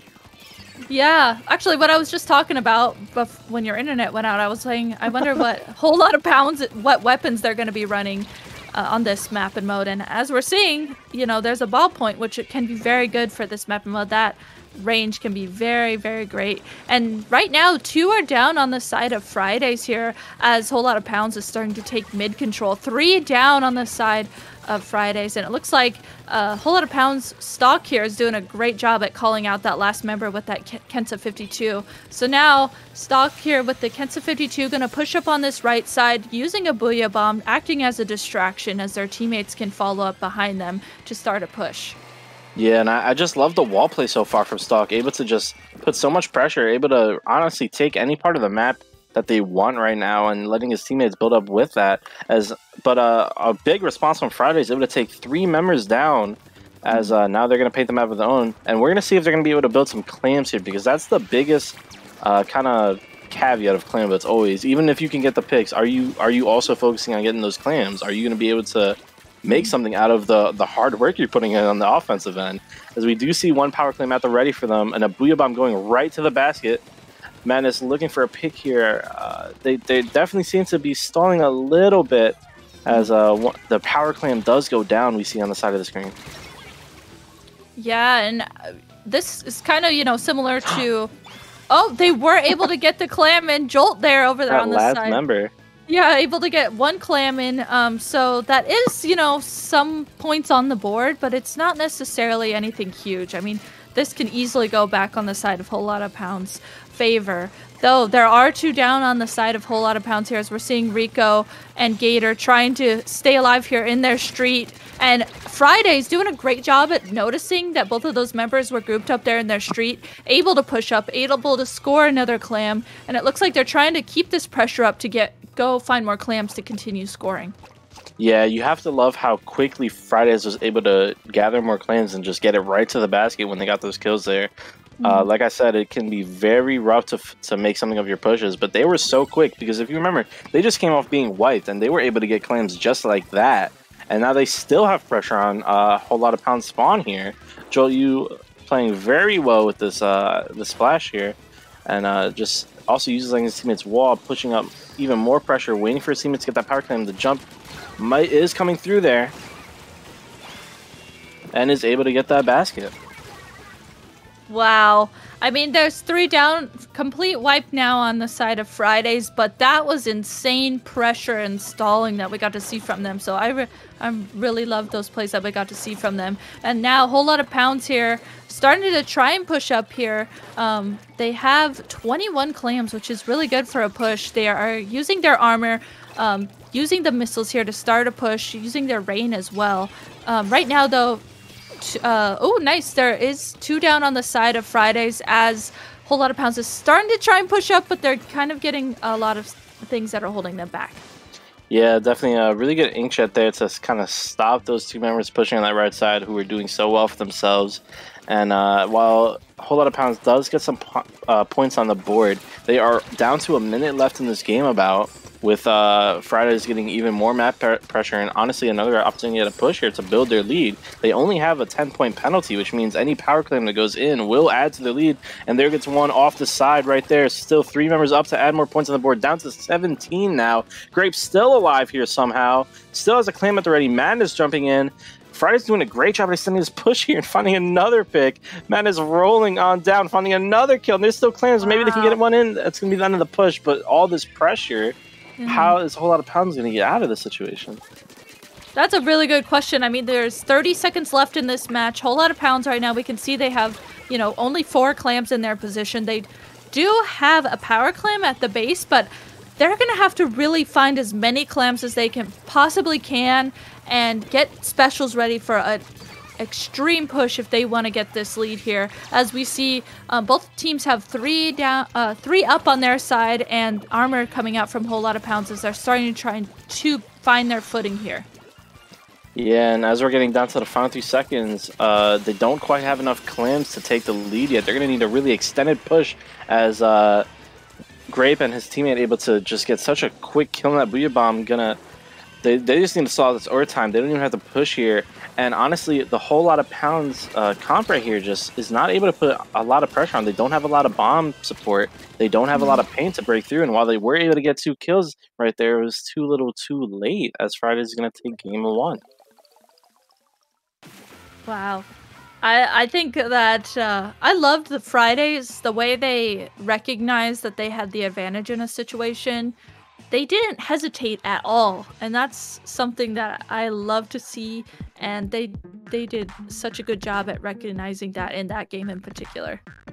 Yeah, and we saw Madness, they dropped 19. I think that would have almost been the second time Madness dropped 20 kills since we've been commentating. I think they had a 21 kill game last set, and now there was 19 there from them. So just really strong performance mechanically from these players, as far as the teamwork goes. Like you said, they were able to push up so fast, and I think part of that maybe had to do with perhaps their aggressive comp compared to a Whole Lotta Pounds, more slow pace. They didn't have a lot of paint on Whole Lotta Pounds side. They were really relying on getting those kills, and when they weren't able to get them quickly, it just kind of snowballed so much for Fridays. Like that one time we saw Fridays wipe off the push, it almost seemed like they were barely slowed down at all because a Whole Lotta Pounds was not able to get map control very quickly. Yeah, with the weapons that they had, they definitely weren't able to get map control quickly, and that's a very big map, New Albacore Hotel. So that's one that you really have to be, you know, making sure you're painting the whole thing. Otherwise, the other team can easily take advantage of the situation. Yeah, there's so many areas to get control of that map. New Albacore Hotel, as we are going right into Mana Maria tower control here, so we're going to see how Whole Lotta Pounds is able to adjust. Looks like Friday is sticking with a very similar comp as a big adjustment here from Whole Lotta Pounds. We see kind of maybe some more traditional weapons for some of these members, I would imagine, as Gator hopping onto the Splatter Scope, and then a bunch of aggression from the rest of the team here. So it looks like we might get a fast-paced tower control game here on Memento Maria. Yeah, we're seeing Gator with this Splatter Scope immediately pushing up, immediately adding pressure with that Splatter Scope, and 3 down, wow, in this fight for mid here on the side of Whole Lotta Pounds. So Madness going to go ahead and take the tower, start pushing that. They knew their teammates would clean up that final splat there. And Madness here going to push up here on this left side, though, does get sniped out by Gator, that great snipe. And I knew that Madness was going to inkjet over there, so that was a really great pick for Gator to get. Yeah, you have to love the awareness of that situation to just hold down that right side. Obviously, if they get control of that top right, it's going to spell a lot of disaster for a Whole Lotta Pounds. So a really good pick there, as the rest of Whole Lotta Pounds seemingly takes on a couple more members and now working on mid-control their own. They do have multiple specialists already. They have that armor inkjet combo, as they were able to stop Fridays fairly early, as Stark looking to inkjet off this left side.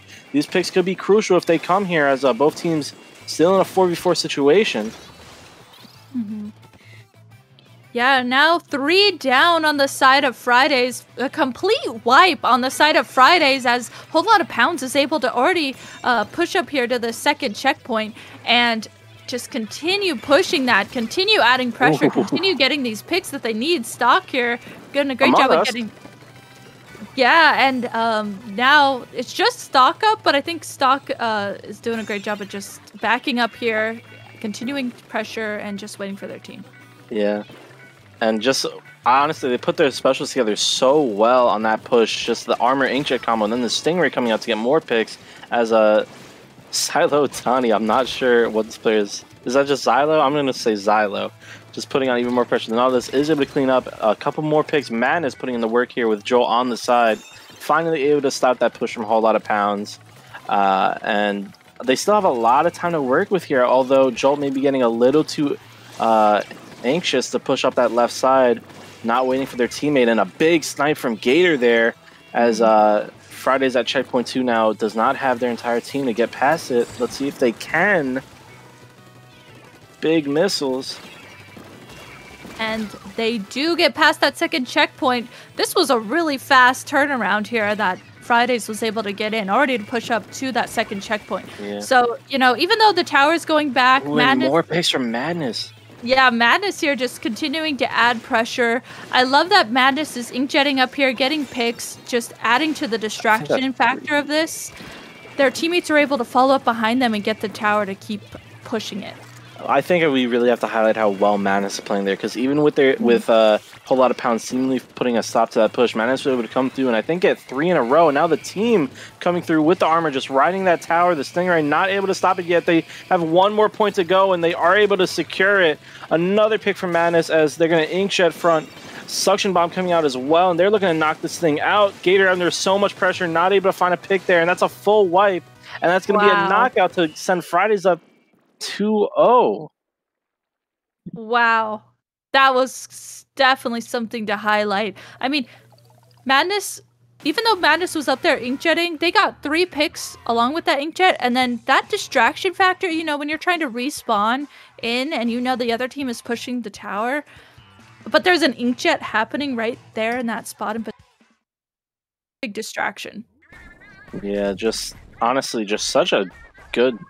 So many good plays there from Fridays. You know, we saw a Whole Lotta Pounds in control for a lot of that game, and it seemed like maybe they kind of figured out how to push up fast, take control when they needed it, and I felt that a Whole Lotta Pounds was playing with such a better pace, but Fridays just put it all together at the end there for that one big knockout push, and it just seemed like maybe Whole Lotta Pounds wasn't able to find an answer.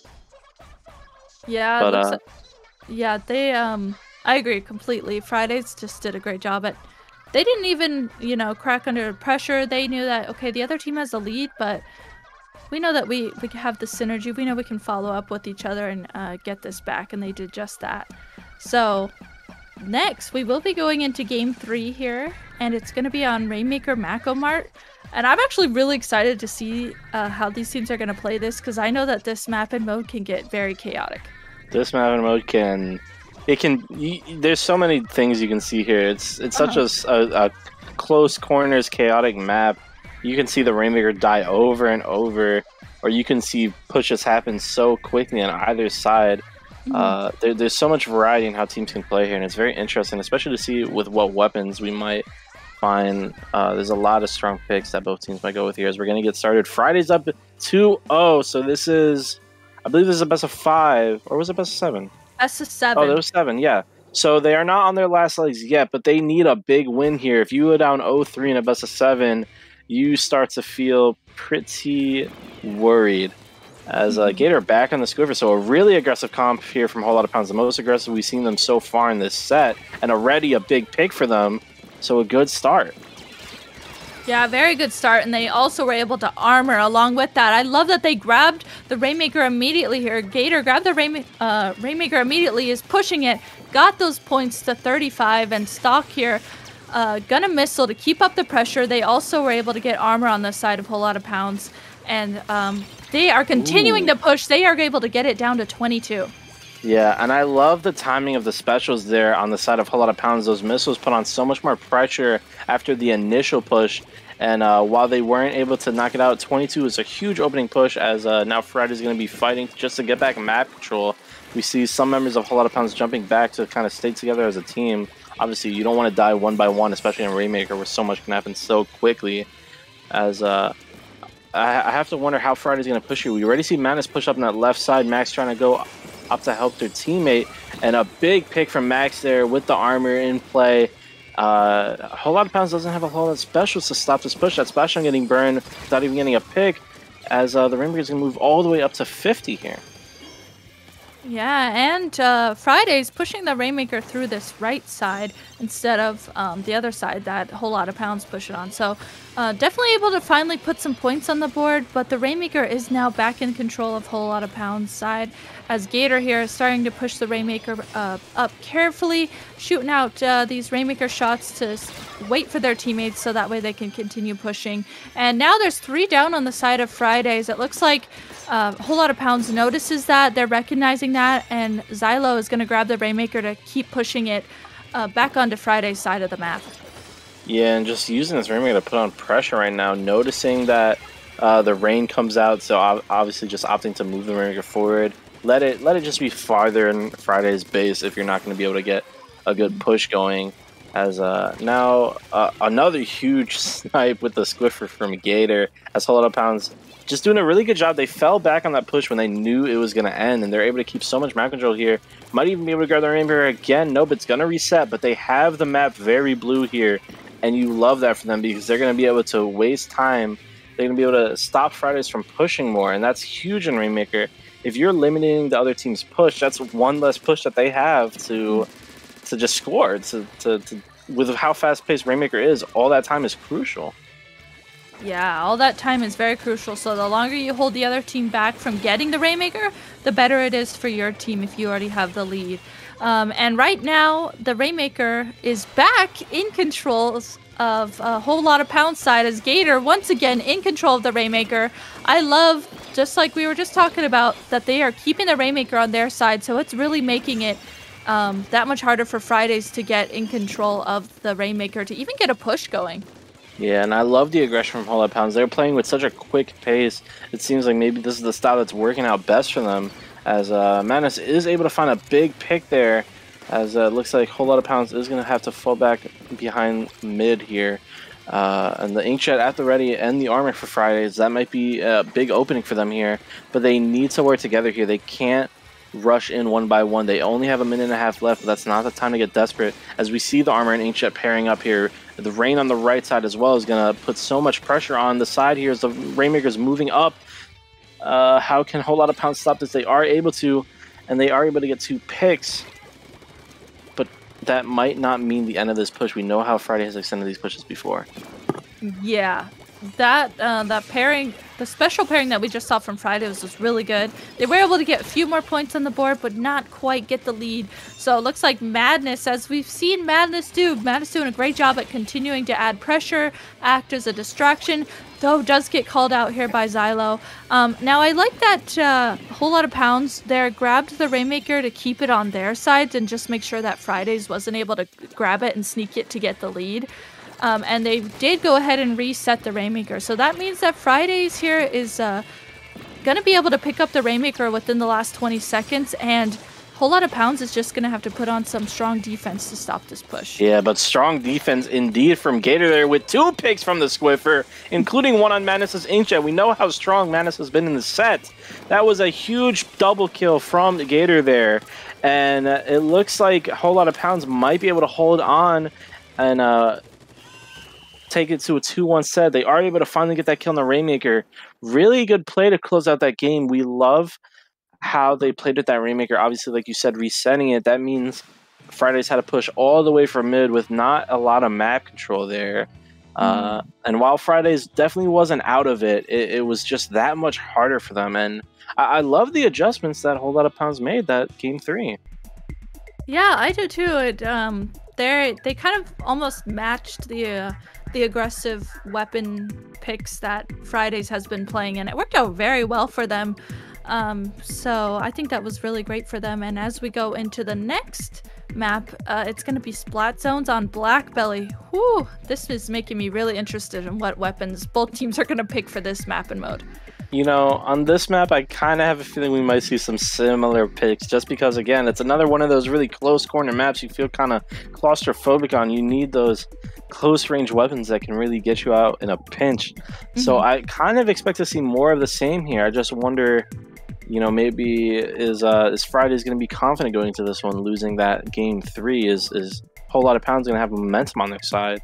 I think we might see some questions in the mental game here, as this is another huge game. If Whole Lot of Pounds even this set, we're going to have no idea what's going to come from there. Yeah, that's making it very exciting. You know, are we going to go to a game 7? We're going to have to see what happens. And Rainmaker Mako, I mean, it's a very... I feel like it's kind of like we were talking about. There's so many different things that can happen. There's so many paths the Rainmaker can go, that flanks can happen. So, you know, maybe that just kind of caught Fridays off guard. We're going to have to see how it ends up playing out on Splat Zone's Black Belly. Yeah, Splat Zone's Black Belly, definitely a map you can get a really strong hold on, and I think that's something we've seen from Fridays in the games we've been able to watch them. They've been able to really, once they have control of a map, they've been able to hold it so well sometimes. And Splat Zone is definitely one of those maps you can make it so hard, especially if you get set up on top of that tower in the middle. If you can push up on the other team's side, I know Fridays could be very strong in the position. So we're going to have to see, especially how both of these teams open, because this first push could be very crucial to how this game plays out. Yeah, we're gonna have to see here. Ooh, and 3 I was buckets? okay. 5 buckets? Okay, I thought there would at least be 1 tri-slosher, but no, there's 4 tri-sloshers on the map And a right machine now. for good measure. And a machine for good measure from Madness. And so already a bloodbath on this tower. So alrighty, the 2 tri-sloshers on the side of Whole Lot of Pounds pushing up here, getting control of that mid tower immediately, which is very strong for them, and able to get control of both of the zones here. So they're doing a great job at keeping up the pressure here, and it looks like Whole Lot of Pounds was able to get 1 pick on the side of oh my goodness, right as I'm saying that, there's so much going on. Now there's 3 down on this side of Whole Lot of Pounds. Yeah, but a big pick from Whole Lot of Pounds side there, but not enough to save them from the zone being captured there, as it looks like 3 members on the tower here from Friday's side. This is a lot. This is a lot of bombs raining down with these 3 buckets, and the splashdown at the ready. They're going to be able to save Madness from perhaps a death with his teammates coming up to help him. A nice trade there, as it's a 2v2 situation. Whole Lot of Pounds is going to be trying to get back to the zone, but it looks like they are going to be able to do it, though. I think that was a wipe on Friday's side. And yeah, able to put the penalty on, and finally now they have control of these towers with their buckets. Yep, now the tri-sloshers on Whole Lot of Pounds side have control of the mid tower. So Right now, they don't have any penalties, so a whole lot of Pounds has no penalty right now. They know that if they keep up this pressure, they keep getting these picks that they need, this is going to really take down for them, and they could get the lead here very easily. But they're going to have to keep up the pressure, keep the zones painted, and watch out here, as it looks like Fridays is doing a really good job at trying to sneak up and kind of keep their zone painted to keep up the penalty. Yeah, Friday's doing a really good job there to get some picks there. They're still stalling the zone, so even though a whole lot of rage or a whole lot of Pounds, whatever they want to be called today, whole lot of Pounds has been able to more or less kind of have control for so much time. They were not able to take the lead yet. Still trying to battle for those zones. Joel does go down there on the tower, and this might be the time for a whole lot of Pounds. They need to keep the zone painted. That's something they haven't been able to do. While they've been alive, they've had the advantage. They haven't kept the zone painted to take the lead. Oh my gosh, the lead is literally 1 point away. We're seeing members of both teams just jumping into mid here. The splashdown coming out from Madness, trying to get these members of the other team off of this mid tower. This is as Madness's name is, this is complete madness in the middle of this map right now. There is a lot going on, but if you notice, they were finally able to get the penalty on whole lot of Pound's side before the lead was lost. So we're basically back to square one for both of these teams. Whole lot of Pounds has even more time before they can think about the lead. However, they are able to get 2 picks there. And what's very interesting about these aggressive compositions, these short-range comps, is that you can't just sit on this tower and build your lead. You have to be aggressive. You have to push up because you don't have the range to safely defend from here. So it's forcing these situations that are just complete, as you said before, madness. And in all that madness, it looks like 2 kills there from Stalk. The lead got taken as they were finally able to hold that pain control that they desperately needed. Yeah, right then we saw that Fridays knew that they needed to keep the zone painted. We saw them all kind of rush in there. They knew that they needed to keep the zone if they wanted to even remotely, stop the lead from going on to the other side, but it did happen. Whole lot of Pounds now has the lead as the timer is ticking down here, and there's only 1 member up of whole lot of Pounds side as Fridays needs to start trying to push in and just paint their zone. Yeah, but whole lot of Pounds still in control here with only 8 seconds left. Rico on this tower, I should say, just sloshing down. Stalk coming to his help as well. All they need to do is paint the zone. They have the safety of this tower. They're able to pop armor and rain as 2 members go down on the Friday side, and that's going to be a game 5. We're going to see it with even 2-2 set count. We are even. That was a lot, Rissa. That was a lot. Seriously, a lot. It's making me question. Now, anytime I play that map and mode, I'm going to be questioning my comp every single time. Yeah, we had 4 3 buckets and a robo bucket. That was... You're, never safe there. At any point, there could be just a glop of paint falling on you. It's very scary. Yeah, 2 tri-slashers keeping control of that mid-tower. I mean, you have to really be careful on how you approach that, definitely. Yeah, but again, that's another game, the second game in a row, where we kind of see a more aggressive style from a whole lot of Pounds work out for them. It seems like they are thriving in kind of that fast-paced gameplay. They're matching Friday's style, and they have a chance to lead the set next game. They could completely turn this around, but we're going to Clan Blitz Piranha. Obviously, Friday's taking the first Clan Blitz game, and this is another one of those maps where, again, I kind of feel like sometimes can be very slow paced. It takes a lot to get a big push here. Yeah, these really big open maps like this for Clan Blitz in particular can definitely kind of be very stalematey. It can be hard for one team or the other to find clams to even get a push in, but then the pushes that happen can be really easy to stop. So it just kind of can go back and forth very, very frequently. So we're going to have to see, how these teams end up playing this. Is Whole Lot of Pounds going to keep up this momentum that they have going? Or, is Friday's going to be able to play this out very well? Because, they did play out that first Clams game very well. Yeah, I definitely like Friday's ideas as a team on those Clan Blitz maps, especially, like you said, these more open maps. It definitely feels like they're able to take that map control a little quicker when you have these big maps. So I really wonder if Whole Lotta Pounds are going to stick to that kind of close range comp despite the map. You know, that first game they went a more long range comp to suit the map, and let's see what they pull out here. It looks like they're going to stick to that aggression, so they're going to stick to what's been working with them. So that has me pretty excited. That has me excited as well. This has been making the game so, you know, action-packed, so back and forth. And I like, too, that we're seeing a Kensa 52 come out on the side of Fridays as well. So that wall is definitely going to come in handy for them. As there's, oh my goodness, again. A bit too early and dropping down there with Fridays just ready to jump down from their own ramp and pounce on them. And a big opening push here. Well, an opening push, I should say. Maybe not a big push coming just yet. They do have pressure on that basket, but it looks like Friday's member is going to go down. The push is going to stop, but Grape is not going to stop the offense there. Or maybe they will. Yeah, Grape has been doing a great job with that end zap of kind of sharking and waiting for their teammates to come back to get really good picks. And right now we're seeing, you know, both teams here going into mid. Right now, Whole Lotta Pounds has 10 clams, and then on the side of Fridays, they have 2 clams. So we're going to have to see, you know, how this mid control can happen. We saw Gator up here working to get a jump in for their team. Ooh, Rico tried to jump in. It. Yeah, with that power clam, tried to throw it in there. Wasn't able to get any follow-up, though, with that push they had started. Yeah, and some really big picks off the armor there. Friday's just working really well as a team there, helping each other out. And the rain and the Inkjet is going to put so much pressure to get a push on. We see a big pick on Gator there. Really good special synergy from Fridays here as they're going to get right to that basket. And I thought they would maybe have more push on them, but it looks like a whole lot of Reds came.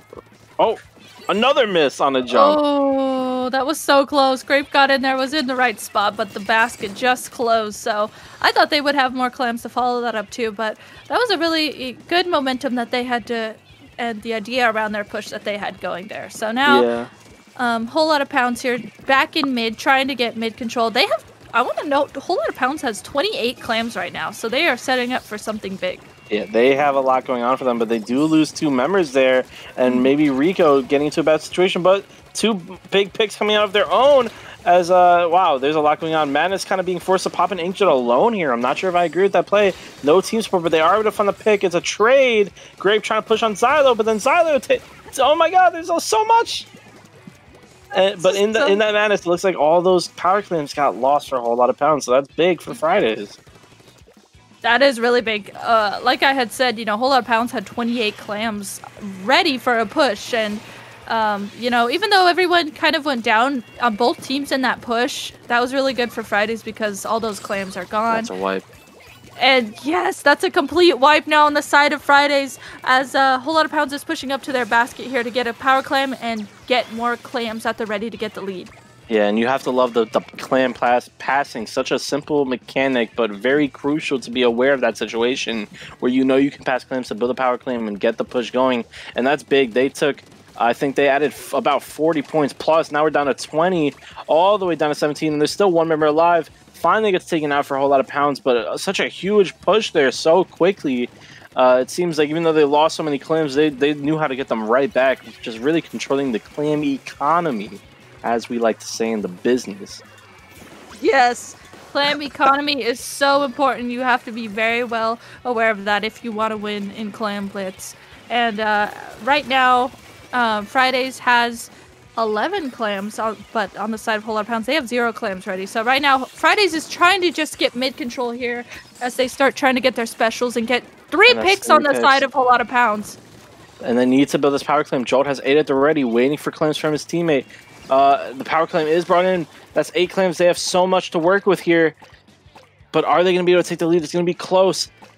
We see Whole Lotta Pounds kind of coming from behind them, locking them in. They're 1 claim away, but Madness finding 2 picks, 3 picks. Another pick from Steve. That's a whole wipe. They just need 1 claim. Can they get it in time? They need a rush to that basket. And they're not able to get it. They fall short of the lead. Oh my gosh, that was insane to see. Madness, though, I love that Madness is here, keeping up aggression, keeping up pressure. Does finally get called out, though.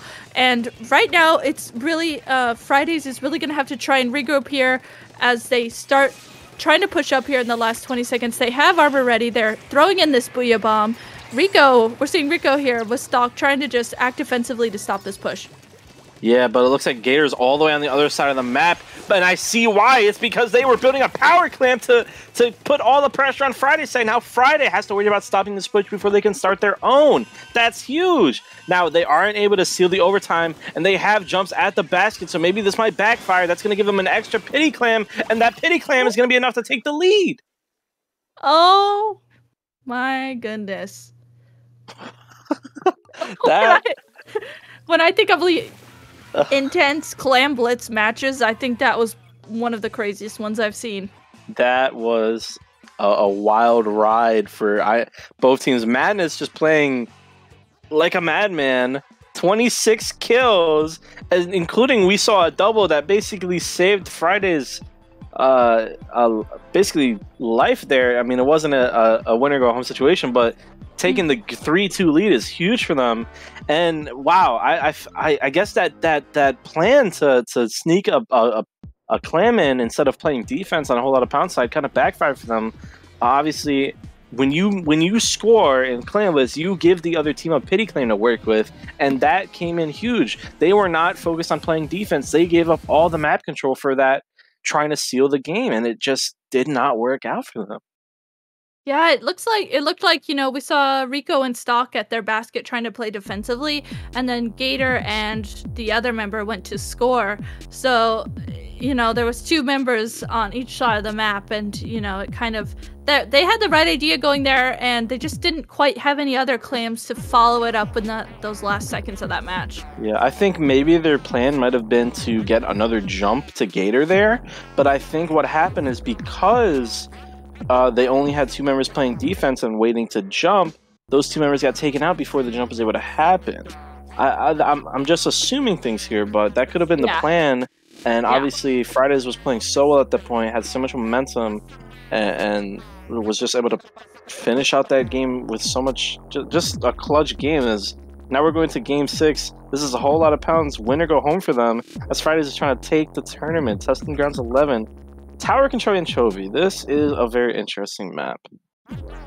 Yes, this is a very interesting map. I think for all modes, but Tower Control, it can be insanely snowbally past the second checkpoint. So yeah, because you don't have a lot of cover coming out of your own spawn at all. So you definitely have to make sure you put a lot of effort into holding those first and second checkpoints, because if they get past those, you are in a lot of trouble. And we see Gator going to opt to switch back to the sniper here for that tower control. Obviously, the GG Ray might come in clutch here, but we did see Fridays win that first tower control game. Despite all of that, they were able to, like you said, snowball very hard on Manta, and I wonder if they have the same in them to win this tournament.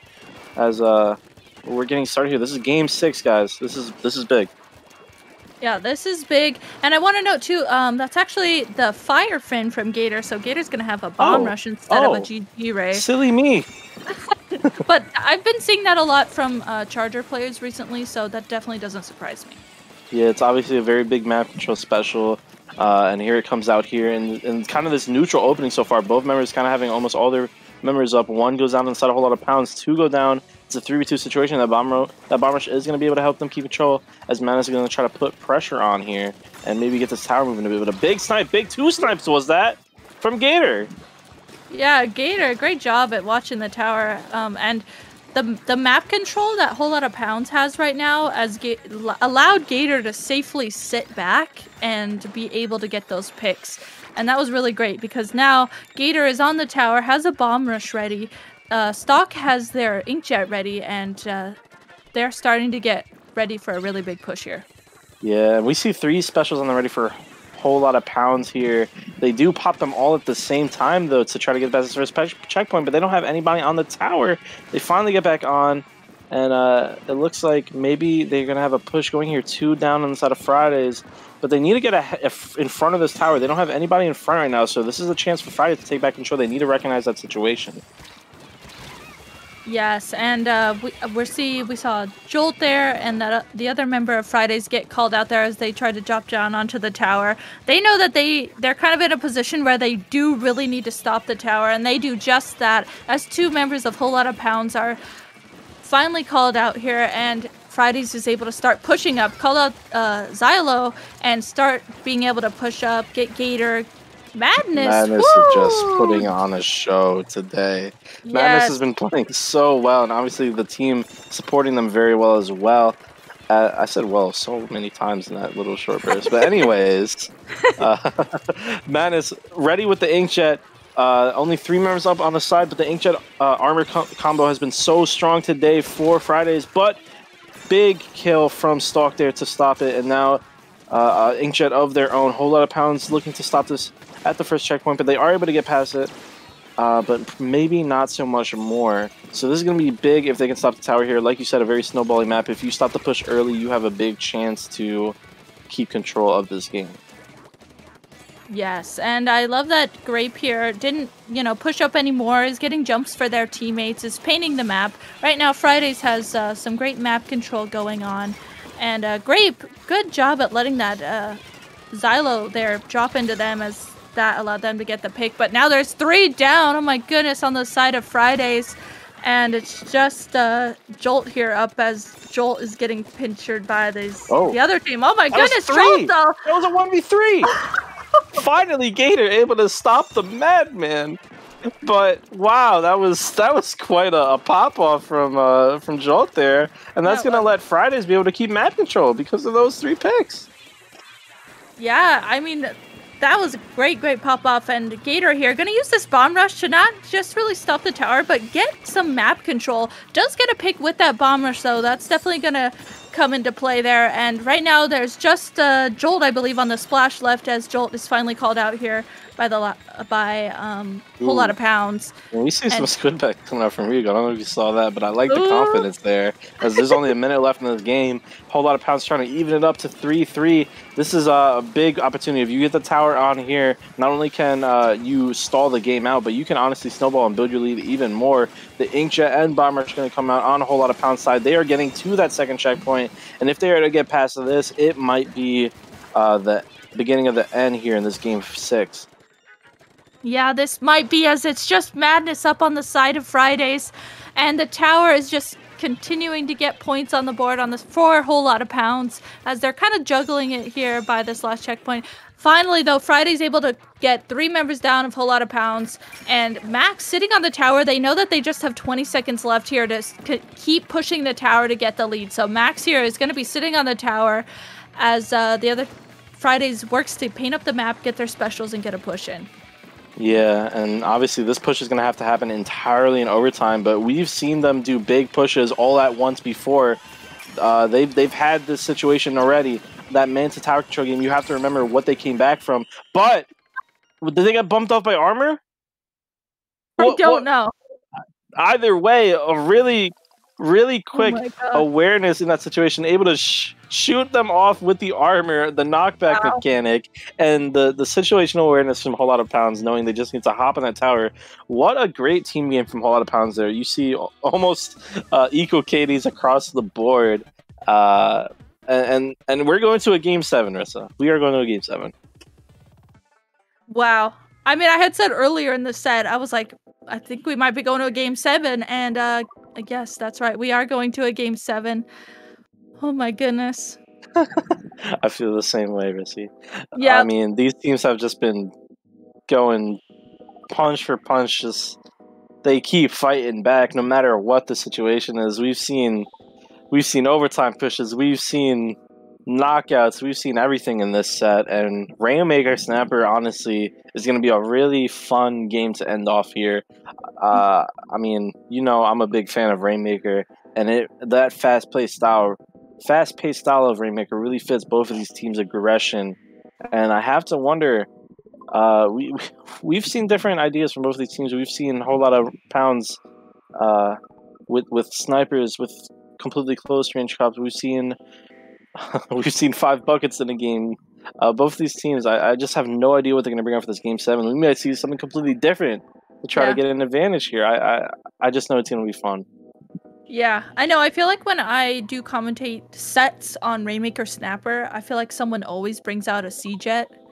But with the way that we've been seeing these two teams in particular play and the weapons that they've been playing, I don't know if I'm going to see a C-Jet. But I think both teams have definitely, if anything else, have learned how important keeping control of the map here. I think, or keeping control of the map has been in this set. It seems like whichever team has been able to put more pin in the ground has come out on top, which does make sense. I think that's kind of the whole point of Splatoon at the end of the day. But it's come out in their play. It's come out in their comps.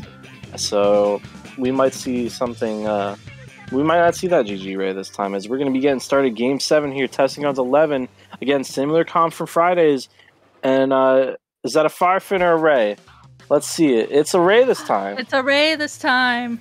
So you were on it, Rissa. You were on it. As Gator going to be putting right up, looking for a pick there.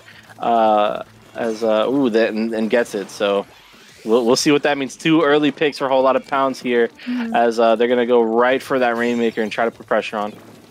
Yeah, I love that whole lot of pounds. Immediately grab the Rainmaker. Gator here grabbing the Rainmaker, starting to push it up through mid. They knew immediately that they had the advantage and started to push it through mid, getting 60 points on the board.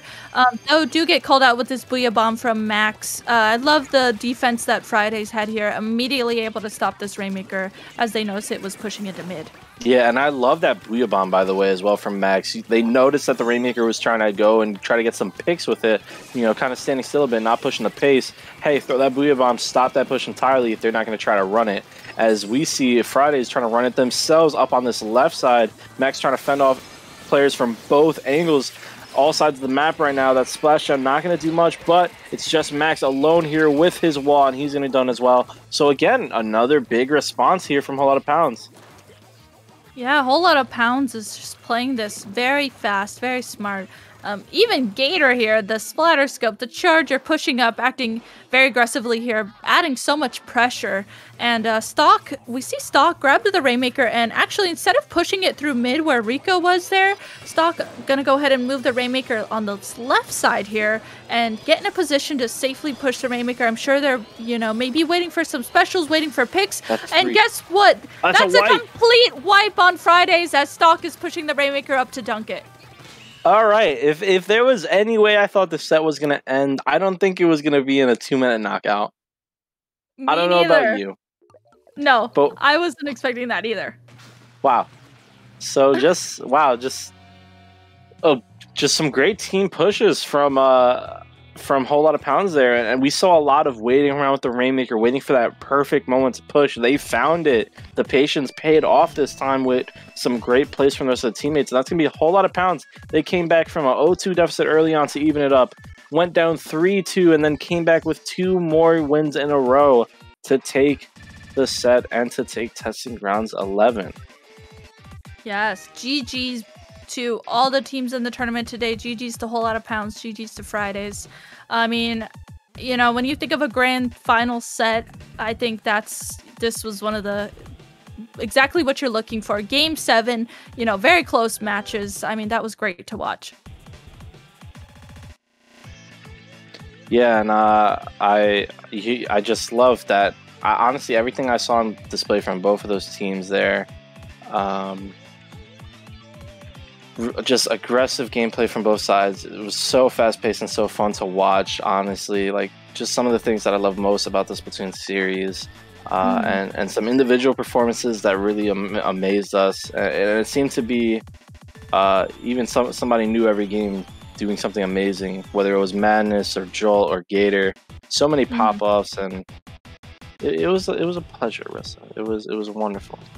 Yes, it was an absolute pleasure to be here with you, Slimy, on this Friday night, kicking off the weekend with a Game 7 Grand Finals for Testing Grounds.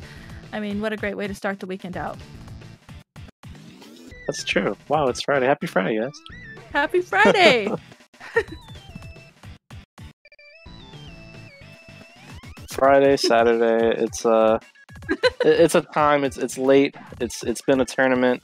I hope everyone enjoyed another testing grounds in the works, guys. I don't know if we have anything to say before we head off. I'm just kind of rambling at this point. I hope everyone is enjoying it, but I think that's gonna do it for us, Rissa. Yeah, I think it is. So definitely thank you so much, everyone, for tuning into this tournament. It's been an absolute pleasure to be here and be able to close out this tournament in particular. Those were some great sets that I got to watch here with Slimy. And you guys can find me, of course. My name is Rissa at Rissa High on Twitch and Twitter. Do you want to tell the people where they can find you, Slimy? Same, Twitch and Twitter. I don't stream a lot these days, but I might one day again. Who knows? See me on Mario Golf when that comes out. See me on Pokemon Snap 2. You can find me Slimy Quagsire like Pokemon. Pokemon Direct today was something else. Yeah, you can see a lot from me at Twitter and Twitch there.